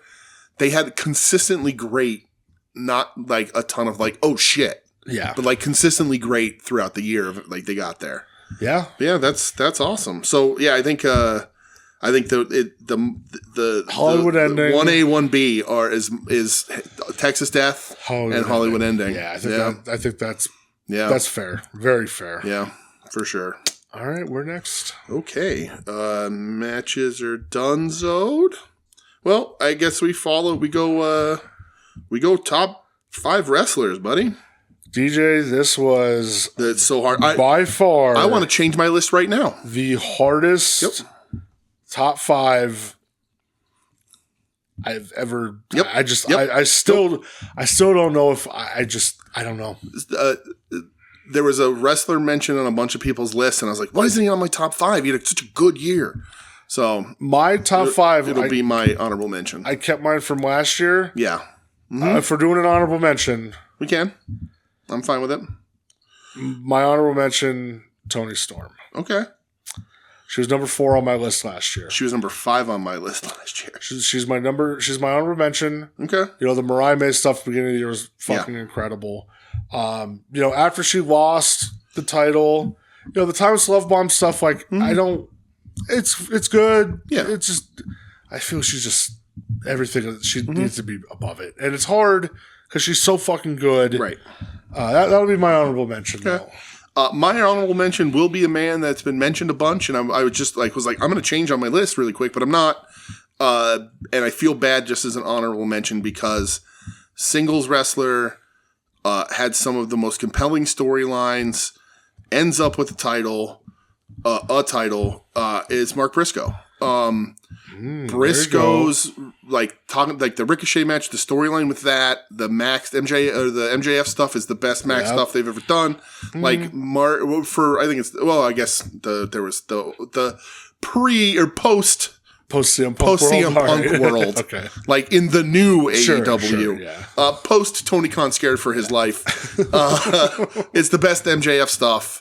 The Ricochet shit, all that. He wins the title, which is awesome. The turn to true singles wrestler. Matches with Fletcher. His matches have been great. He's one of the most consistent in-ring guys. He could do whatever you need him to do. Briscoe, I don't know how he didn't make it in my top 5. That is a giant oversight by me. But chicken all the way. What a year and what a joy to watch. So with my top 5 from this year compared to last year, no repeats. Oh, really? I don't have a single repeat. Okay, hold on. Let me see, because I have a bunch. I have 2 repeats. 2 of my people didn't wrestle full years. Okay. Due to injury. 1 of my people just doesn't wrestle anymore. Dragon is on my list. That was my number 1 last year. Hold on. Last year, so he was my number 2. My last year, and I have another guy there who's injured. Sorry. So last year, mine was 5 Swerve, 4 Tony Storm, 3 Sabre, 2 Ospreay, 1 Danielson. Okay, mine went Tony Storm at 5, Will Ospreay at 4, Zack Sabre Jr. at 3, Dragon at 2, Take at 1. There you go. Seeing that. I didn't look at this before. I should switch my ranking around, but I'm not gonna. All right. You still have time? Nope, not gonna.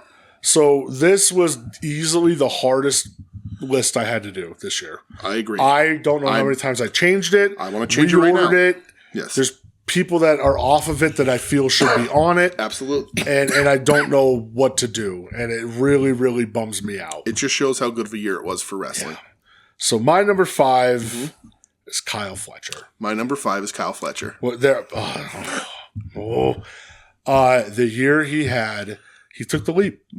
He took the leap. Fletcher is my number 5 because I wanted to have enough room to move him up in a dramatic way in 2026. He's brilliant, dude. He took the leap. His overall quality in matches, his output is just unfucking believable. Yep. I love everything he does. Yeah. The feuds that he's in, his promos, he's so believable.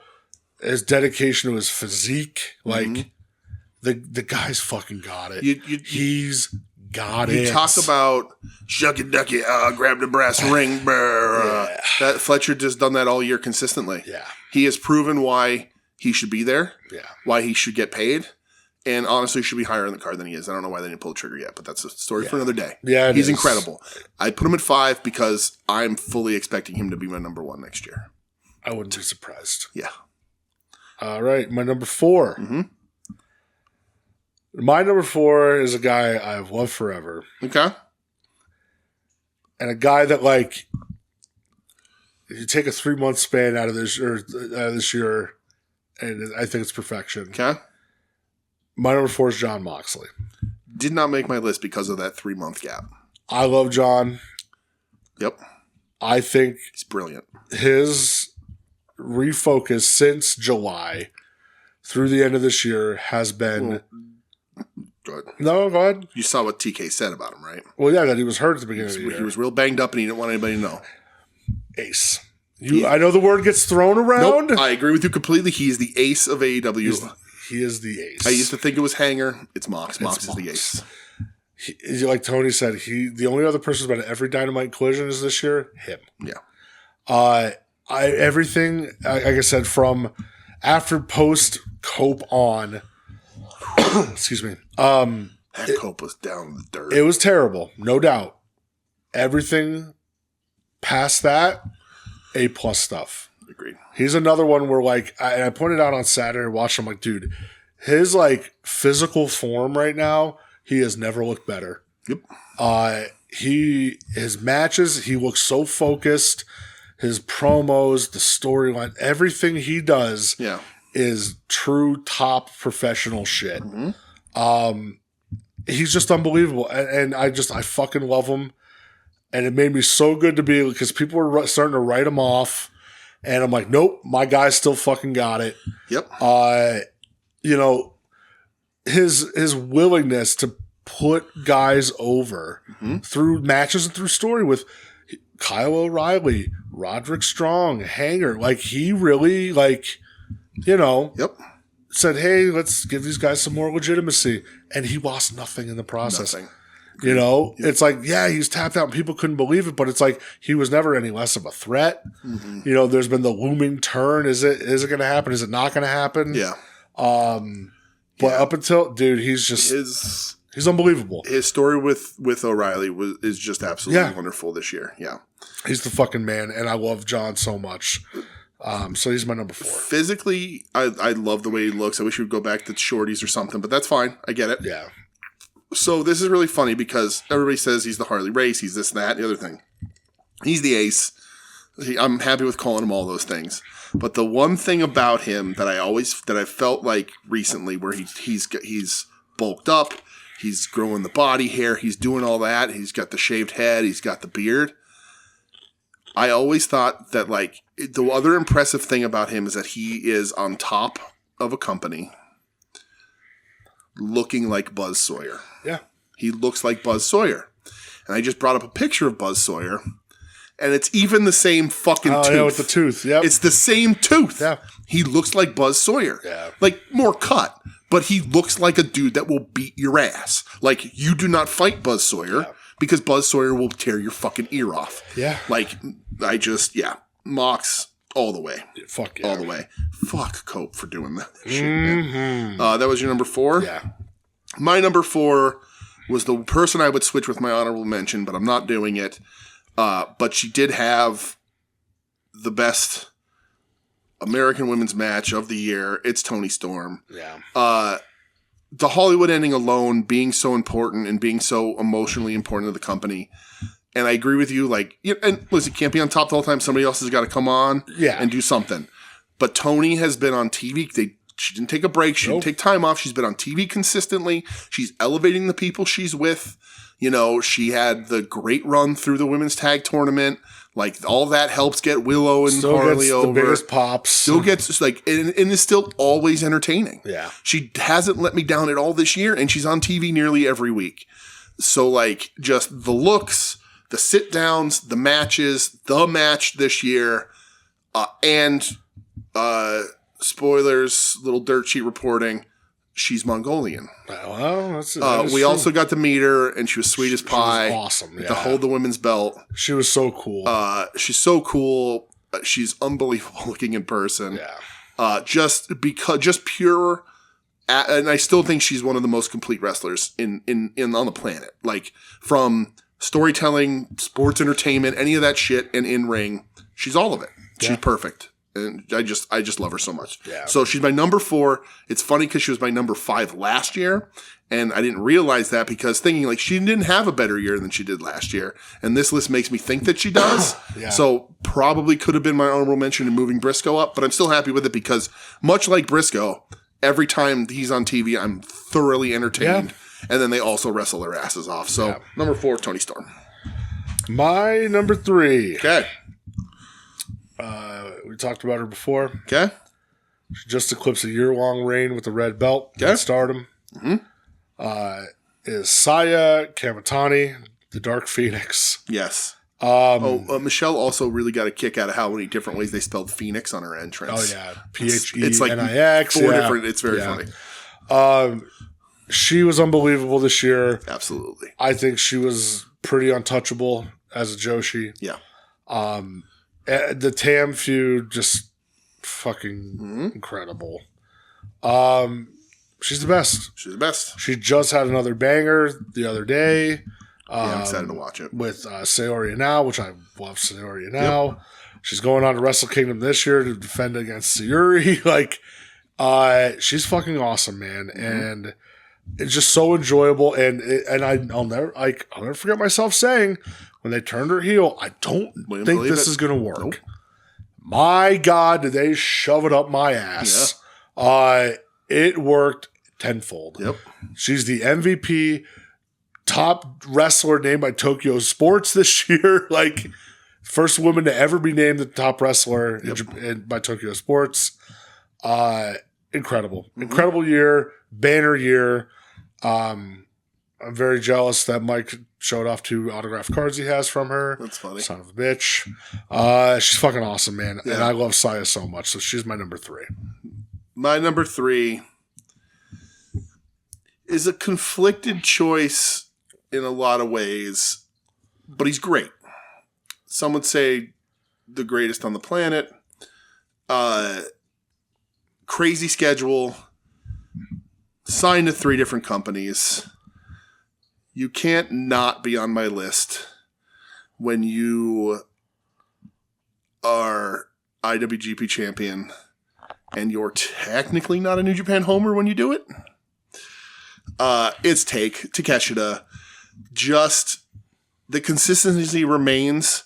I wish he was positioned better in AEW, but I think maybe the New Japan stuff sort of like, all right, let him be there, whatever. We'll see what Wrestle Kingdom happens. Co-main event of Wrestle Kingdom, winning the IWGP, consistently great, just a handsome man, and for now the best wrestler on the planet because, gun to my head, I don't know that I can say that Kyle Fletcher isn't. Honestly, very honestly, like I feel about Fletcher like I did about Take a year ago. Well, Take's my number 2. Okay. So number 3 is Take. I agree with everything you said. Yeah, go ahead. Take away for your number 2. He's just, his output this year was unbelievable. Right. He's the MVP of the G1 yet again, 2 years in a row. Absolutely. Wins that G1, wins the IWGP title. It's great in the C2. Yeah. Fucking phenomenal year, man. Yeah. He's just, he's young as fuck. Yeah. And it's crazy the schedule he's running. We'll see what happens coming into 2026 with the storyline he's in now in AEW, but for his 2025, unbelievable. Just the schedule, winning that title as a 3 contracted man, and defending it everywhere, just brilliance. Absolute brilliance. Takeshi's the fucking man. Oh, I'm excited for what your number 1 is. I'm wondering if it's what I'm about to say, but I don't know. No, you go for number 2. My number 2 is a man who has held multiple titles this year, having just lost one recently. Underlooked, underappreciated even in the roles that he was in. Great vignettes, great look, and a great new friendship in professional wrestling. My number 2 is Bandito. A wild year for this guy. Yeah. Just delivering in ring, both the 2 Ring of Honor matches that could be on anybody's list. Unbelievable. And then the tag run with Brody. Brodito was awesome. Brodito was awesome. I hate that. FTR has great matches. Yeah, no doubt. I hate that they drop those titles because they're clearly just waiting for Cope, and I'm not fucking interested. Yeah. I get why Tony wants to play with those toys, but you had special. Yeah. And now he's coming down in Brody's gear. Just everything about him. I fucking love him. I hope he beats Max. If he beats Max on Wednesday, I'm coming back next week and saying he's my wrestler. Yeah, we can make of the year. amendments. Yeah. But Bandito fucking rules. He's better than your favorite wrestler. I mean that. That dude fucking delivers every time. Whether he's going back to Mexico, whether he's in AEW, Ring of Honor, Bandito fucking rocks. And Brodito was so much fun. I waited in line and bought a fucking t-shirt at the merch stand. Excuse me. Bandito's my number 2. That dude rules. Bandito is one that didn't make my list. Wow, okay. All right. I like it. And I don't know. It's hard. Dude, it's the hardest year. Moxley didn't make mine. Yeah. It's the hardest year for this, honestly. I would change it all right now if I could. Why? Yeah. Why? And I love Bandito. Yeah, great run. Maybe because I had to watch that Chris Jericho match in person. Oh, boy. That might be the reason why. Yeah. That was real bad. Yeah, not his fault. No. What's your number 1? My number 1. Oh, I know what it is. Never mind. Didn't make my list either. Go ahead. My number 1 is the motherfucking Hangman Adam Page. Yep. Watching his resurgence this year, I love a good redemption. Mm-hmm. And just seeing him go through every stage of it, beating Max at Revolution, winning the Owen tournament at Double or Nothing, beating Moxley in Texas Death at this big stadium show. Do I think they should have taken the belt off of him? No, that's my opinion. I agree. But just everything about him, man, I loved this year.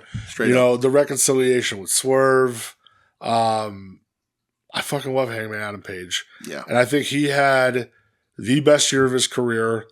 I agree. He was looking like such a badass. Like he just, didn't change much of his look. But he just looked like hard as fuck. Yeah. And he was awesome. And the crowds loved him more than ever. Yeah.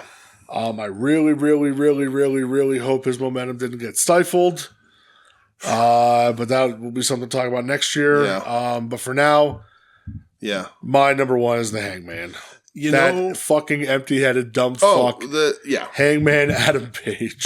It also can be considered the ace of the company because I don't know that I'd ever make him a heel again. Yeah. He runs so much better as a baby face. We talk about how impressed we are with that dude all the time. Yeah. It's such a good pick. He's not on my list. Any of these people can be on the list. Yeah. I love his year. Genuinely, I think that the post Full Gear had affected my list in such a way because I don't think he should have lost that belt, even though I love Joe. Yeah. And then the 4-way. But just an incredible arc. Hangman fucking rules. He again this year proved why he's the top, one of the top guys, the top babyface in this company, really. Yeah. My number one, a surprise to no one, is you've already mentioned her. You don't hold the title for 365 days plus and not be talked about. You don't be Jax. Yes. You don't be named the number one pro wrestler of all pro wrestlers in Japan for the first time. And you don't have as many people and wrestlers in Japan speaking up for her to get that spot. It's Saya Kamatani. Yeah, absolutely. The aura, her entrances, the gear from the show this week, excuse me, looked amazing. Her gear at Queendom against Tam is wild. Yep. The turn that we thought wasn't going to work, all those things you said. Consistently great. Delivering on everybody she has to wrestle. Her match with the Black Peach, all of it. It is a remarkable run. It is a year-long run that feels earned and delivered on, which does not happen when there's runs this big. And I went back and forth because it's if a tree falls in the woods and no one's around here, it doesn't make a sound, right? And it's Stardom is not watched as much as New Japan. It's not watched, particularly with our listeners, as much as AEW or WWE. So should that matter? Can she be number one if she's in a promotion that's fourth or fifth most watched in the world? Because she also CMLL's numbers are so much bigger. But the fact that you get a full year that feels right and feels real, along with my match of the year, she's just brilliant. And Stardom is the number one Japanese promotion this year. We're not ranking those, but that's for me. Sure. Stardom, so she's on top of the number one promotion. To me, that put on the best wrestling, and she's the steward of it all. And the fact that I know it's not this year, but she's going to be on fucking Wrestle Kingdom. Yeah, wild. Yeah, it's just the accomplishments are so crazy. Yeah, she's just wonderful, and it comes from a place where both you and I had no interest. We were like, nah. No, it ain't gonna work. Nope. And it works so well that you should never go back. Blew me away, honestly. Yep. Yeah. So the whether or not she's on the top number one promotion in the world balances out with the fact that she came from an improbable place and did what she did. Yeah, I agree. It's really, really amazing when you have Kenta Kobashi fucking coming out in your defense and doing you're just you're there. You're co-signed. This is legit shit. Yep. I agree. And I would give her 40 minutes at Wrestle Kingdom. She's probably going to get 12. Let's hope she gets about 20. I hope it's 20 because I'm, God, I just love her so much. Yep. My number one, Saya Kamatani. Fuck yeah. If you're not watching Joshi this year, start watching it next year. We'll help. Ask. Yes, just ask. Because there's some of the best in-ring stuff you're ever going to see. Yep, honestly. Very honestly. I agree. So. All right. So, Ed. Yes. His number 5. I love that we lead with Eddie. Which this could have been on my list too. Okay. Mercedes Moné. Absolutely. She had a fucking banner year, dude. She was fucking awesome all around the world. Yep. She's great. I thought about this one too, because it's the same thing with Saya. You don't hold all those belts, whether it's pro wrestling bullshit or not, whether half of them matter or they don't, or whatever. Yeah. It's still fucking impressive. You turned Marcus's heart around. Marcus's heart grew 3 sizes like the Grinch in her 2.5 sizes. It's not the full Grinch effect. But yeah, awesome. Yeah. Really good choice. Number 4, MV Young. Number 3, Van Vert Jack. Okay. Number 2, the Crest Punk Crowd Killer, Brandon St. James. Of course. And number 1, Arisu Endo. I'm surprised Athena wasn't on that list. Athena had a really good year too. Yeah. Arisu Endo. Yeah. Hey, just imagine you could have seen her. Yep. Could have saw her, but you left. Yep, you left. Okay. Silverthorn. We're going. Seeing this one, I don't know what order they're in. That's fine. Brody King. Great pick. Fuck yeah. Brody's awesome. Tomohiro Ishii. No complaints from me. Willow. Willow's great. Great year. Winning them tag straps. Willow's always great and consistent. Always awesome when she's on TV. Bandito. Silverthorn lining up there. And Eddie Kingston for his 5 matches. There you go. I love Eddie, so no complaints. No, never. Eddie rules. So he challenged for the world title there. That's good this year. That's a great year. Then he was on a pre-show 3 weeks later. Sure was. Tim's 8. So his one has a note here. His list omits Joe. She says, I'm painfully out of touch with them, but I fully acknowledge that they could easily take all 5 spots on the list. I can make a 5 Joshi list that's better than anybody else. Yeah. Number 5, Willow. Number 4, Dom Mysterio. Oh, bold choice. I'm not going to say no. Yeah. Anything I've seen of Dom in this year, just from watching with my nephews, fucking, he's been killing it. Number 3, Mercedes Moné. Wow. Trying to start a fight with his best friend. Number 2, Kyle Fletcher. Yeah, undeniable. Not a problem. And number 1, the best in the world, Konosuke Takeshita. Good list, Tim. Yeah, I'm not gonna argue anything. Not gonna argue. Not gonna argue with anybody. So Marcus, top 5. Number 5, Claudio Castagnoli. Okay, I like it. Number 4, Tony Storm. Okay. Number 3, Kyle Fletcher. That Marcus used to be an anti-Kyle Fletcher guy. Yep. And for him to be on his top, he'd been eaten. Makes me so happy. Number 2, Takeshita. Right. Number 1, it's a little controversial here. John Moxley / Hangman Page. Oh, I like it. I'm fine with a draw. Coward's Way Out. I know the real wrestler of the year is most definitely a Joshi that I haven't watched. That's on me. That's fine. It's funny they both said that. Yeah. When the people, the Slammies tied, right? They used to get people who would like share a Slammy, right? There you go. So these are the needies. Mox Hanger. And they're just, they tied for a needy. So Joe, he put as an asterisk, Ospreay, Swerve, Eddie, and OC all incomplete due to time missed for injury. Okay. That's why Ospreay's not on my list. Yeah. Same. Yeah. So number 5, Mark Briscoe. Great. Number 4, John Moxley. Great pick. Number 3, Bandito. Great. Number 2, Kyle Fletcher. Fletcher all the way. And number 1, Tony Storm. Oh, I like it. Fuck yeah. I like it. Fletcher's on almost everybody's list, though, so that, I think, yeah. And then Dwicky. Yes. No particular order. I'm just doing ascendant here. Konosuke Takeshita. Great. Hangman Page. Perfect. Tony Storm. Brilliant. Zack Sabre Jr. Awesome. Kyle Fletcher. I think Fletcher might be. I think Fletcher's Wrestler of the Year. I think Fletcher might be Wrestler of the Year. He might be. All right, before we get into any more topics. Yes, what do we do? I forgot that Doug mentioned some of his matches of the year. I don't remember them because he was yelling them at me at 1 o'clock in the morning. Right. And it was outside. Yeah. But I remember he said Hollywood Ending and Texas Death were on his. Okay. And then before we started recording, we asked Michelle some questions. Yes. She only answered the top 5 wrestlers. Yes. Because as she said, can't name any matches. I've never seen wrestling in my life. Right. But she does know wrestlers. Yeah. So her 5, I don't know in particular order. It's fine. Tony Storm, Willow Nightingale, Christian Cage, John Moxley. That was the craziest one that she pulled out. And Eddie Kingston. Yes. Fantastic. Fuck yeah. She's full of shit Michelle. because she absolutely watched Saya Kamatani versus Tamina. It was so funny when you mentioned, she goes, I have no idea what you're talking about. I've never watched wrestling. And I didn't want to spoil it for you before we got here, but like legit, she was watching that with me, so it's very funny. That rules. She's never seen wrestling in her life. Never seen wrestling in her life. All right. What's your next one? Topic? We only got 2 left. Yeah. Who to watch for the next 6 months? All right. Top 3. All right. So, just for the next 6 months? Oh, sorry, year. For the year. Sorry. I know we do the mid-year check. I copied the category over from my mid-year and didn't change it. So, my 3, I have a repeat. I have a repeat from last year on mine. On one spot. Do I? I doubt it. So, my 3 from last year, number 3 was Harley Cameron. Okay. I think that worked out. Yeah.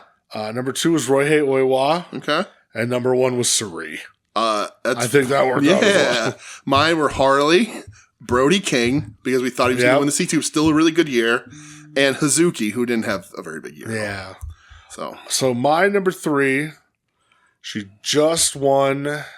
Oh, this is going to spoil something for you, so I don't know if I should say it. No, say it, please. All right. So she just won. There was a little rumble on the Stardom show. Uh-huh. And she came out at the end of the white belt title match to challenge for the white belt. Okay. Currently held. No, you can tell me it's fine. Konami. Okay. I'm going with Rina. My number 3 is also Rina. Get the fuck out of here. There's no. Stop it. That's insane. How the fuck is that? Because we share a brain. Because when we were watching her, she was a breakout for Stardom. Yeah, she's 19. Dude, she looked fucking great. Her in the fucking 5-star Grand Prix, she was awesome. She was great. And then she won the Rumble on the show, and now she's challenging Konami for the white belt. I saw in Cage Match that she won the Rumble. Yeah. I didn't know she came out. That's awesome. Yeah, Rina, my number 3. Absolutely. That is fucking crazy. She, to me, is like the brightest up-and-comer in Joshi. She's amazing. She's only 19. She's fucking ready. She could be like Azumi. Azumi was super young, too. She's going to be Konami. Yep, Rina's my number 3. Oh, that is fucking insane. We share a brain, brother. Oh my god.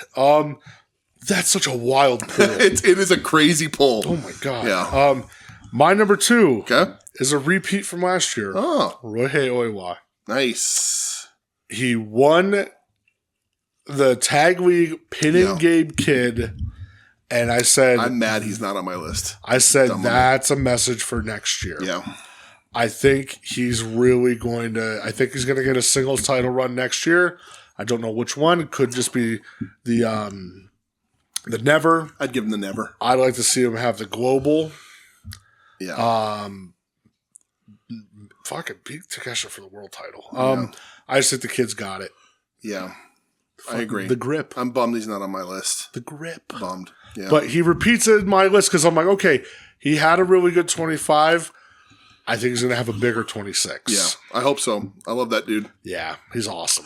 I'm bummed because there may be another guy on your list too from that same company that should be on mine, but he's not. But my number 2 is a guy who really opened some eyes this year and does some really crazy things. It's Maskura Dorada. Oh, fuck yeah. Dorada is also super young. Yep. Has that crossover potential. I would be, if I was a booker and I don't put him in Best of Super Juniors as the AEW representation or CMLL representation, you'd be a fool. Yeah. He does, when I watch the things that he does in the ring, the way he moves his body, it feels like an elevation of the cruiserweights, the luchadors that we watched when we were kids. He just does so much crazy things. I love him, and he's young. And CMLL, he's having bangers. AEW's having bangers. Maskura Dorada, my number 2. Fuck yeah. Yep. My number 1. This is a guy that I think really opened some eyes during the C2 in particular. This is a guy that I feel has a very bright future. Okay. Jungle Boy Jack. No, sorry. I am going with Kevin Knight. My number 1 is also Kevin Knight. Let's fucking go. Jesus Christ. Nobody has been more impressive than Kevin Knight for me this year. He's got it. He's another one. He's got it. When they announced his signing, I was like, well, good hand. He's a good guy to have around. Yeah. He looks good in New Japan. He does good in the juniors tournaments. Talented cat, but like good role filler. Yeah. And yeah, he's just like everything. Complete guy. He has that match with Jay White, and Jay White puts him over afterwards. His run with Jet Speed was way better than any of us thought it was going to be. I've completely turned around on Speedball. So, it was two guys fighting for TV time. They put them together, and what a great idea! And they've both made the best out of both. The C2 when they got that singles call, God. Crazy dude, just awesome fucking stuff. Yeah, Kevin Knight. Again, he's a dude like. All three of these people that I pick, and I'm sure you're going to feel the same way, should hold belts at some point in this coming year. You're foolish if they don't. Oiwa's such a good pick. Yuya Uemura would have been another really good pick. He almost made my list, but Kevin Knight, just, again, factored in kind of like Saya, improbability, coming out of nowhere. Because I'd liked him, but I was like, he's just a hand. He's just a dude. But he's just, he's the total package. And when you impress Marcus, that also means a lot. Yeah. But just, the look, the moves, everything. Just good tag team wrestler, great singles guy. Yep. I want to see him in a serious promo thing. Let's see how he does there. Yeah. Let's get him talking. He's just so goddamn athletic. The things he does are just, his drop kick's amazing. His springboard clothesline is one of the coolest things I've seen. He's risen to every occasion they've given. Speedball 2. I think Knight a little bit more than Speedball. Speedball's a little more seasoned also. Been around a little longer. Has to forget some more bad habits than Kevin Knight does. But Kevin Knight has risen to the occasion or beyond the occasion in every opportunity. The man has stepped in the ring with Okada and was like, we're good. Let's go. Yeah. Let's fucking do it. It's just his match with Okada, his match with Pac, crazy. His match with Darby, he fucking killed it. Yeah. So Kevin Knight has been so impressive. Yeah, fuck yeah.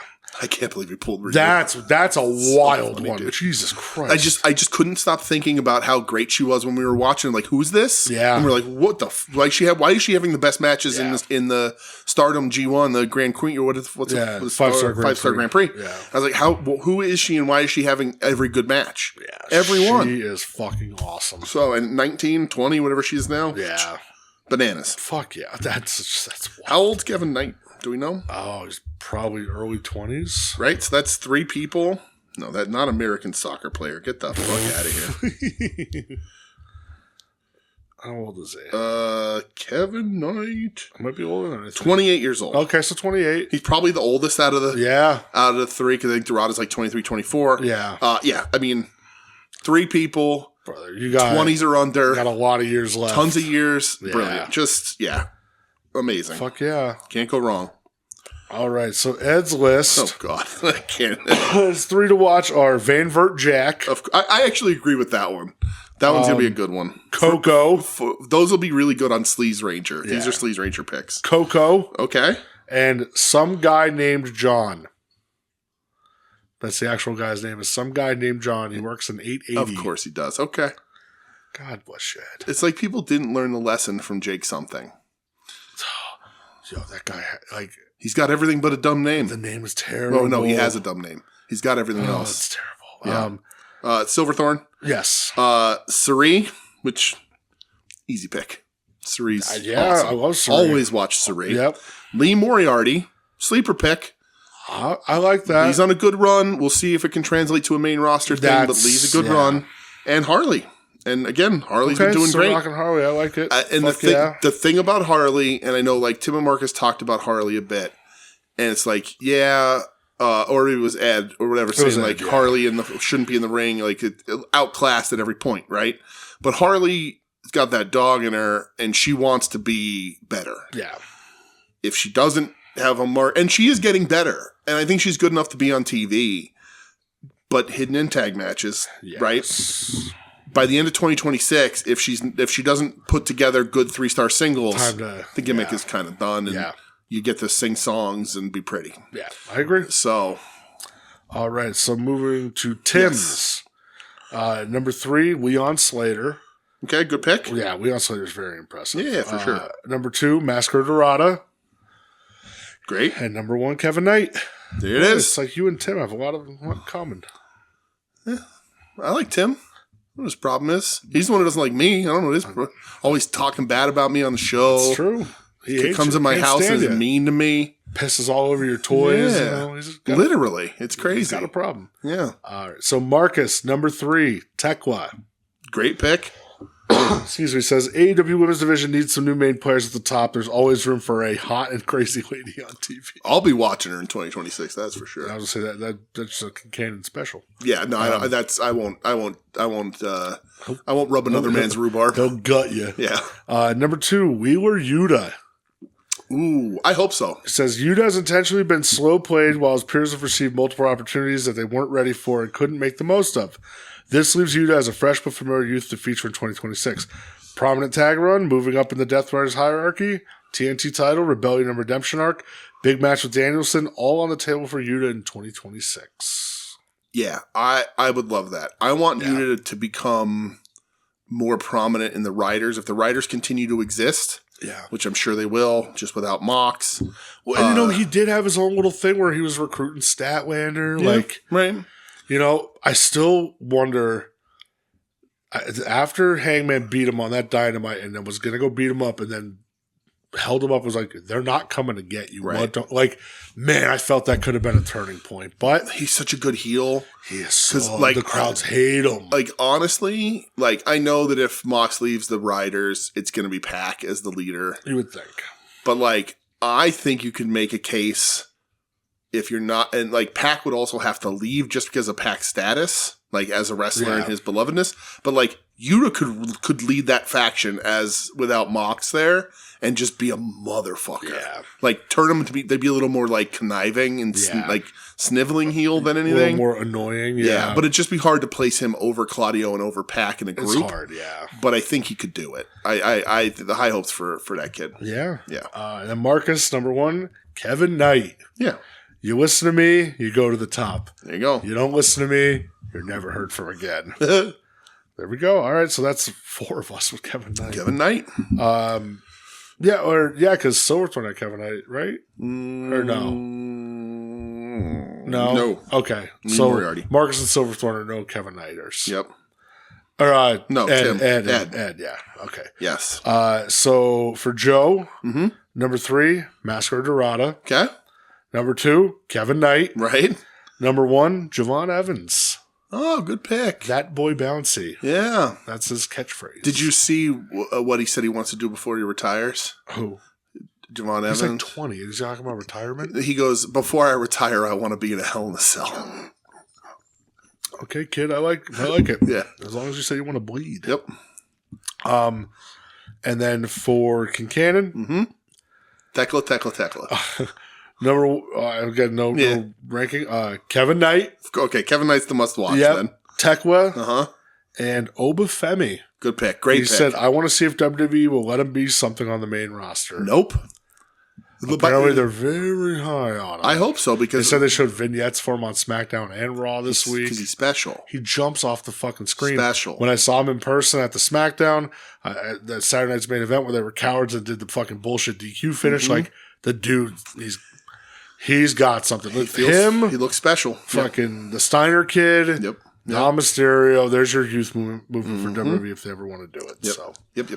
Well, that leaves us with one topic. Bold predictions. 2026. I have 2. Okay. I have 3. Okay.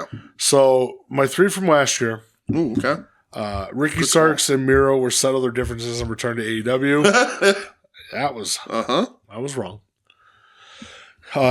Cena wins the world title during his last year. Oh, look at that. So that came true. Okay. And Triple H out of power. Oh. That did not come true, but he did take a step back. I had 2. My 1 was Vince dies before the Grant lawsuit is settled. Can still happen. Yep. We're still open-ended on that one. TBA. And also open-ended on this one. TNA goes out of business before I get to meet Xia Li. Still can happen. That could still happen. Still running on those. Still running. Hold on. I'm just gonna quietly move them over to this year. Yep, there you go. And now you have 3 bold predictions now for this year. Now I have 4. Oh, the 4. Jesus Christ. All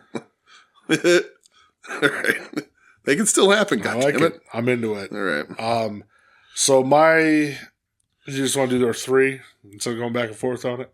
Yeah, that's fine. Because I know not everybody has 3. Yeah, I only have 2, so that's fine. Right, so, Bryan Danielson comes out of retirement for one last match. Oh, nice. I'd like that. I think it's going to happen. I think so, too. God, I hope it happens. Yeah. Will Ospreay returns and immediately wins the world title. I hope so. I think no fucking around. Yeah. Put him right on top. Okay. And Triple H leaves WWE for Washington, D.C. Woof. I mean, he already kind of has, right? What do you think he'd be doing? Yeah, he replaces RFK as the Health and Human Services Director. Go. Yep. Yeah. Or he gets some sort of National Athletic Commission cabinet position. Some bullshit made-up position. Yeah. He did that video for them the other week. Of course he did. I could see him, and this is WWE's way to get him out too. Yeah. And get whoever they want in there, and this is for him to, okay, I'm done with wrestling. I'm going to go to DC. Yeah. So my 2 are related to that. Ooh. My number 2 is that we get WWE Live from somewhere in the Capitol. Oh, Jesus Christ. Either the White House, the Lincoln Memorial, or on the U.S. National Mall, that giant strip of grass. And I think that's probably where they would do it most likely, outside on that giant strip of grass. I genuinely, particularly because they're doing UFC in July, if that goes well, WWE's going to fucking be there. Yeah, they'll want to run. And my number 1 is that Triple H gets promoted and is no longer running creative because he got a promotion. Yeah. Whether that's to a cabinet position or not, that I can't tell. Yeah. But he gets promoted. And his new job doesn't include creative because he's been promoted. Yep. I'm going to go home and be a dad. Yeah, right. Triple H finally gets his wish and doesn't have to be on TV anymore because he hates it so much. He hates being on television. So Ed's bold prediction is Hayabusa in the N1 next year. Oh, I like it. That's that's so realistic. Yeah, do that up. I can see that happening. How about Silverthorne? Silverthorne has 1. It's very funny because it says WWE Hell in a White House Cell. Yep. There's a lot of people in the White House that belong in a cell. But just so happen to be white. But Hell in a Cell in the actual White House, I could see it happening. Also, kind of, sort of my prediction. So there you go. Oh my God. Good job, Silverthorne. Watching Phil have to bend the knee.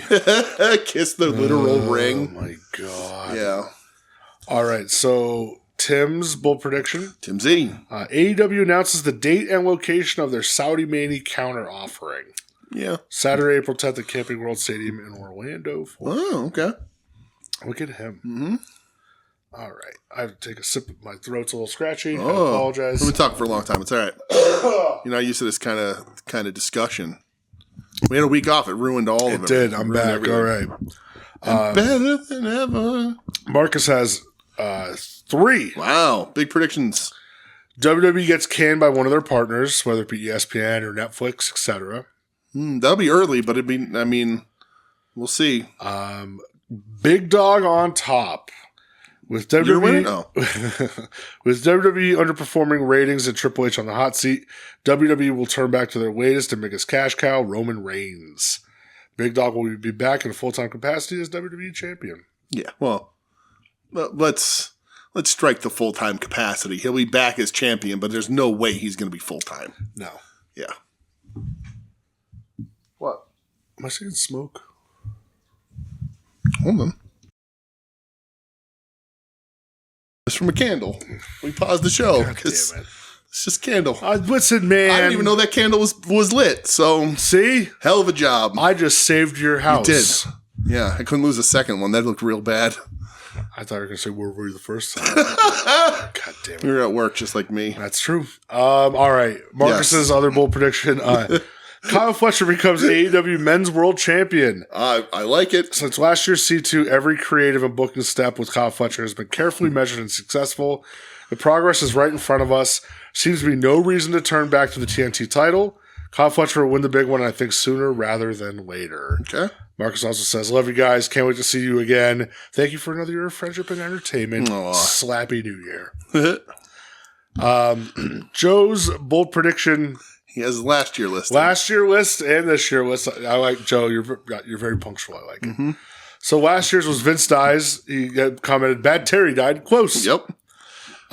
Phil does not main event Mania night 1. Close. AEW rebounds slightly, houses up, and creative straighten out, but not both. I'll call this a win. At least one major indie. I'll call it a win. And then at least one major indie closes shop. And he's right. Prestige and Deadlock. Yeah. That's crazy. They both closed within like a month or two of each other. It's almost like that guy understands the wrestling business a little bit, huh? You would think. So Joe's bold predictions this year. Phil misses Mania due to injury. Okay. I could see that happening. Yeah. Triple H, PSAs, My Sweet Brucey, etc. All replaced in creative by a steering committee. Cody, injured Phil, Seth, Heyman, Moo. Moo. Do you mean boo? I don't know. Moo. It says moo. It says moo. Yep. Moo. And then this one, I hope comes true. Yeah. Bayley leaves WWE. Yeah. I don't see it happening. Especially with, I think, her and Phil are setting themselves up to run the PC. To take over NXT. Listen, I don't think the pull of Mercedes, of her friendship with Mercedes, is enough either. I think if anything, when Mercedes' this run is done, she'll go back too, maybe. You think? I mean, she's doing everything she wanted to do in AEW. Yeah. And around the world. Maybe not, but setting yourself up to run the PC isn't the worst fucking idea. So I talked about this the other night with Marcus. I think that she realizes I'm getting older. Yeah. You don't view me as a top star anymore. Right. I'm going to get set up for something after this, and you don't want me going to AEW. Right. But think about this is what I want. Going and wrestling stardom people, doing what Mercedes is doing. Bailey and Willow as a team. Yeah. Like, she loves her and Stat, right. you know. Yeah. There's a lot there, but yep, I get it. Yeah. And then for Kincannon. Yes. Bold prediction, Konosuke Takeshita wins the G1 for a second year in a row. I like it. I love that. Want some more of it? Let's make it happen, Dwicky. Let's do it. Oh, excuse me. I appreciate it. Dwicky also says, Happy New Year, friends. Hope your holidays have been exceptional. Love you, boys. Dwicky, you're the Thanks, fucking pal. man. You're the man. Thank you, everybody, for all your contributions. As I said earlier, this is my favorite episode we do every year. Yep. Because we reflect on the good stuff, the silly stuff. Bold predictions are always very fun. Yes. So thank you, guys. We love all of you. Yep. Thank you for riding with us. For listening to us talk for hours a week. Yeah. Culminating in this. It's fun to go back and watch. It's fun to cram and figure out the matches. I love going back and watching. Yeah, It makes me so happy. Yeah. I couldn't be happy enough, for the year. I think we talked about it the other day, but like, I got the Spotify wrap for the show, and like our audience has grown. Yep. By double digits. We got listeners all around the world. I forget our second most listened country is like real weird.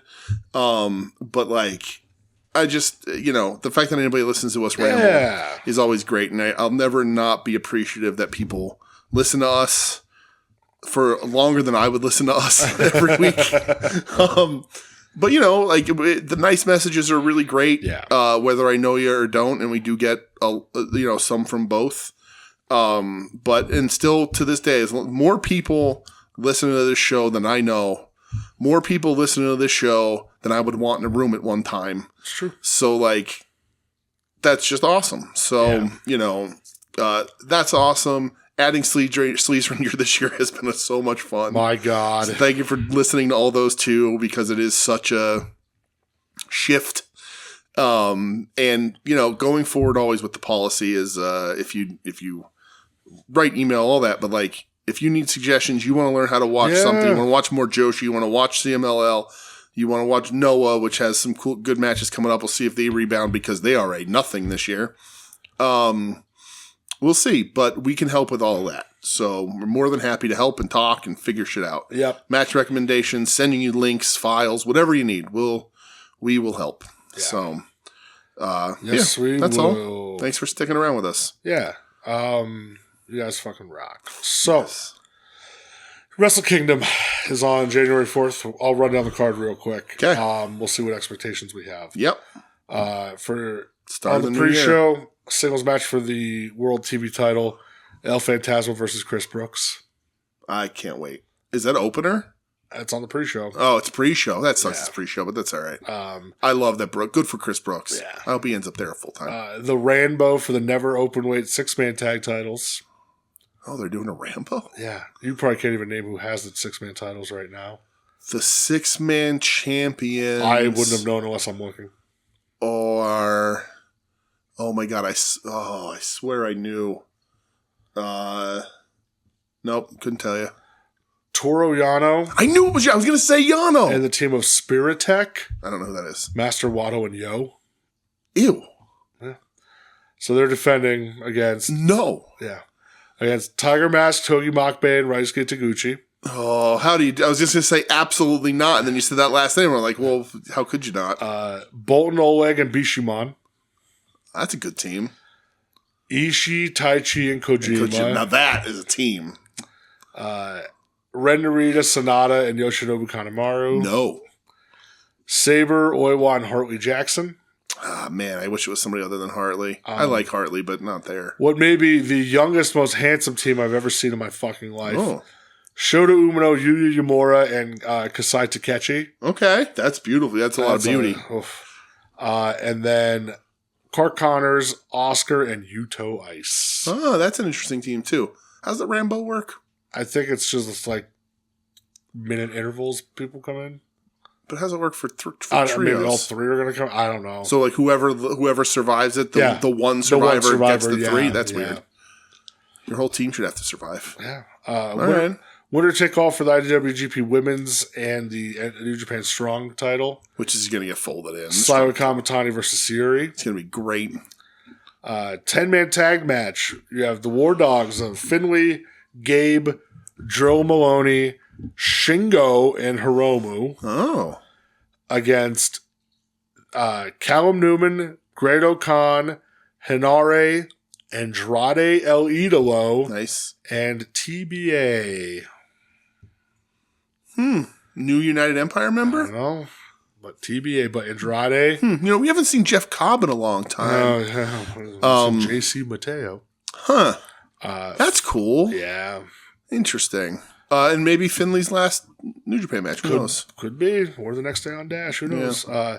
Forward match to determine the number one contender for the junior title, which will then be defended on New Year's Dash, I believe. Is Doki champs? Doki's yeah. champ? Okay.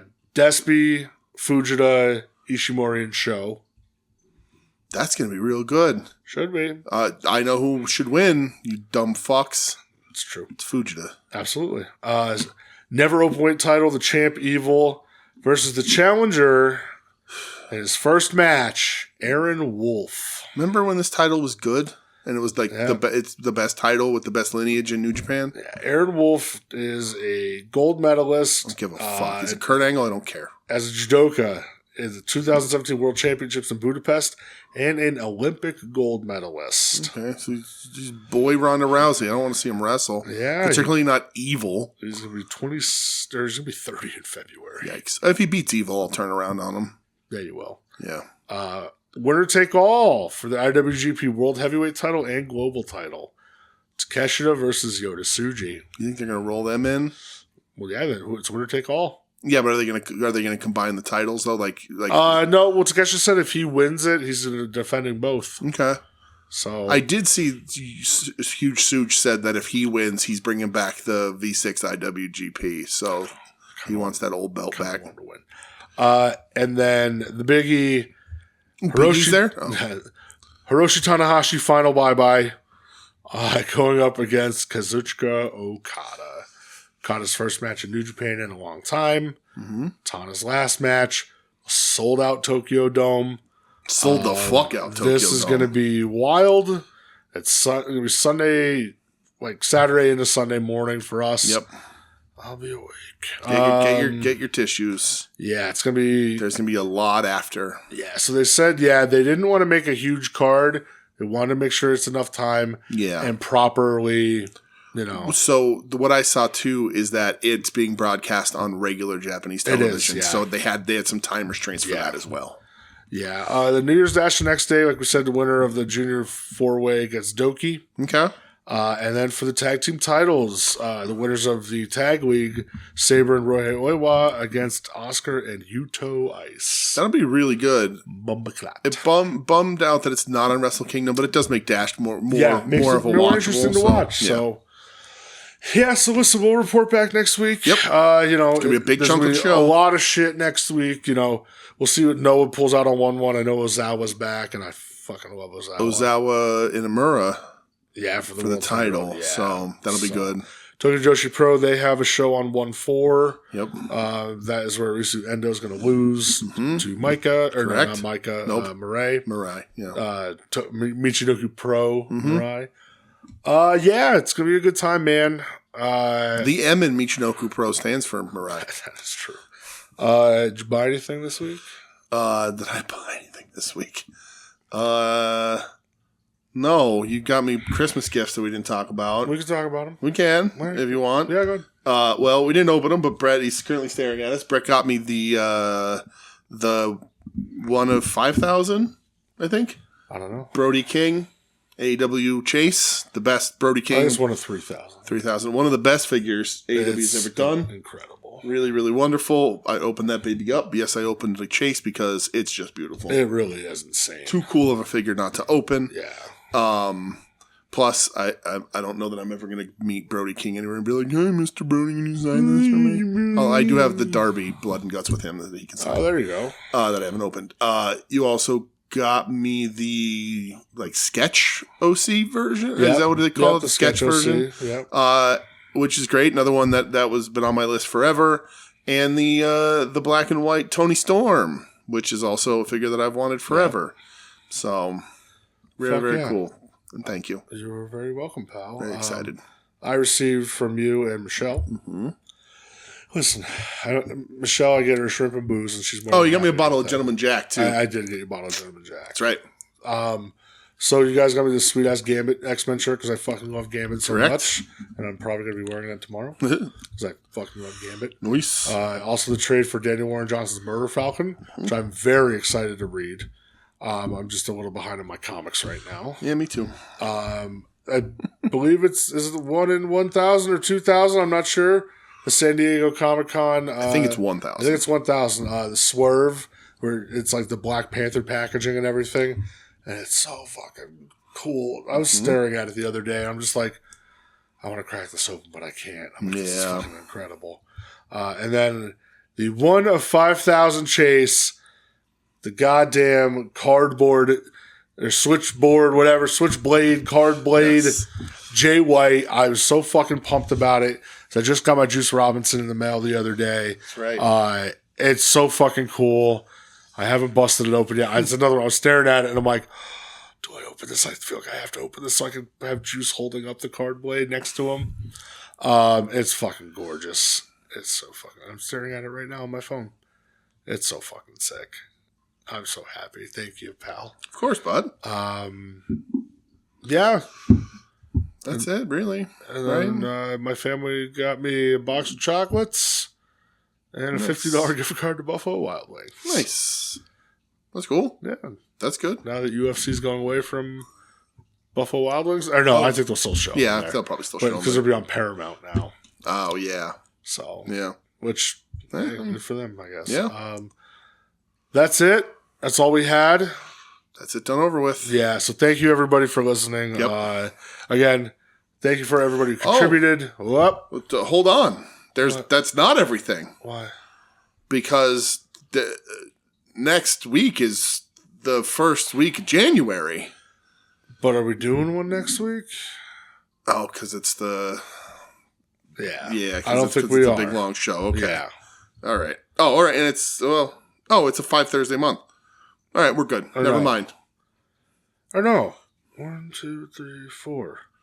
Are we doing one for next week? No, we don't have to. So then we'd only have 3. No, we'd have 4. No, we wouldn't. Why wouldn't we? Because tomorrow's the 1st. Yeah. Oh, no, yeah, we would. It's a 5 Thursday month. That's right. Okay, because we didn't have the wheel set up, and Wrestle Kingdom's going to be a big one. Yeah. We're not, but I'll tease it here, because it's been confirmed. The contract has been signed. It's true. How, I don't know. The Royal Rumbler will be making her return on the 8th. January 8th, the Royal Rumbler's back. If we added a Rumble to the end of a Wrestle Kingdom show, it's going to be 9 hours long. Yeah, it'll be longer than Wrestle Kingdom this year. We will still get 4 Rumbles, and not the regular one. We're not doing the new one. We're going to do something else. Yeah, we'll figure something else. 4 Rumbles. The contract has been signed. She cannot back out now. Yeah. The Rumbler will return in 2 weeks. Can't fucking wait. Yeah, next week is going to be giant Wrestle Kingdom. Sure will. And everything else, because hopefully TK's got something up his sleeve for Wednesday, because we'll have a Dynamite to talk about. 2 Dynamites, really. Yeah. 2 Dynamites. Is there a Collision? I don't think there is. No, there's a Collision. Is there? Probably on 2 Saturday, Dynamites, a Collision, Wrestle Kingdom, and whatever the hell else happens. Whatever else fucking happens. Always a giant show. One of our biggest shows of the year. Yep. So again, thanks for listening. Officially, at the end of this recording, the ballot's open for Match of the Year 2026. Yes. Unless something happens tomorrow night on Dynamite, which blows our fucking socks off. Yeah, we'll make an amendment, but starting the 1st, you get a new 2026. And again, thank you for listening. Yes. And you can find I'll do all the plugs now and we'll get the hell out of here. You can find us online at WeNeedWrestling.com, on social media at WeNeedWrestling. You can email the show at WeNeedWrestling@gmail.com. Questions, concerns, comments, reviews, stuff you want us to read, anything, we'll happily help. Read them on the air, whatever you want. We don't care. Just write to us. It's fine. Yeah. We are a proud member of the Soon to Be Named Network at STBN Network on social media, soon-to-be-named-network.tumblr.com. You can listen to the second to last wrestling show of 2025 in Final Wrestling Place. You can listen to At Odds with Wrestling with Joe and Adam, Long Box Heroes with Joe and Todd, our other show, Sleaze Ranger with Ed, and everything else on the network can be found there. It's wonderful to share another year with all of those boys, the friendships keep going, which is awesome. The best. I don't know that there's a podcast network anywhere else that has multiple shows on it with different people, and we all chat kind of constantly. Yeah. So we're always in touch. We're always shooting things off of one another and doing all that stuff, and it's a ton of fun. So thank you for listening. Thank you for sending in your year-end stuff. Everybody who did, love the shit out of it. And we'll be back in a week. Happy fucking New Year. You're listening to the soon-to-be-named network, the Lamborghini of podcast networks. Knock it off, nerds!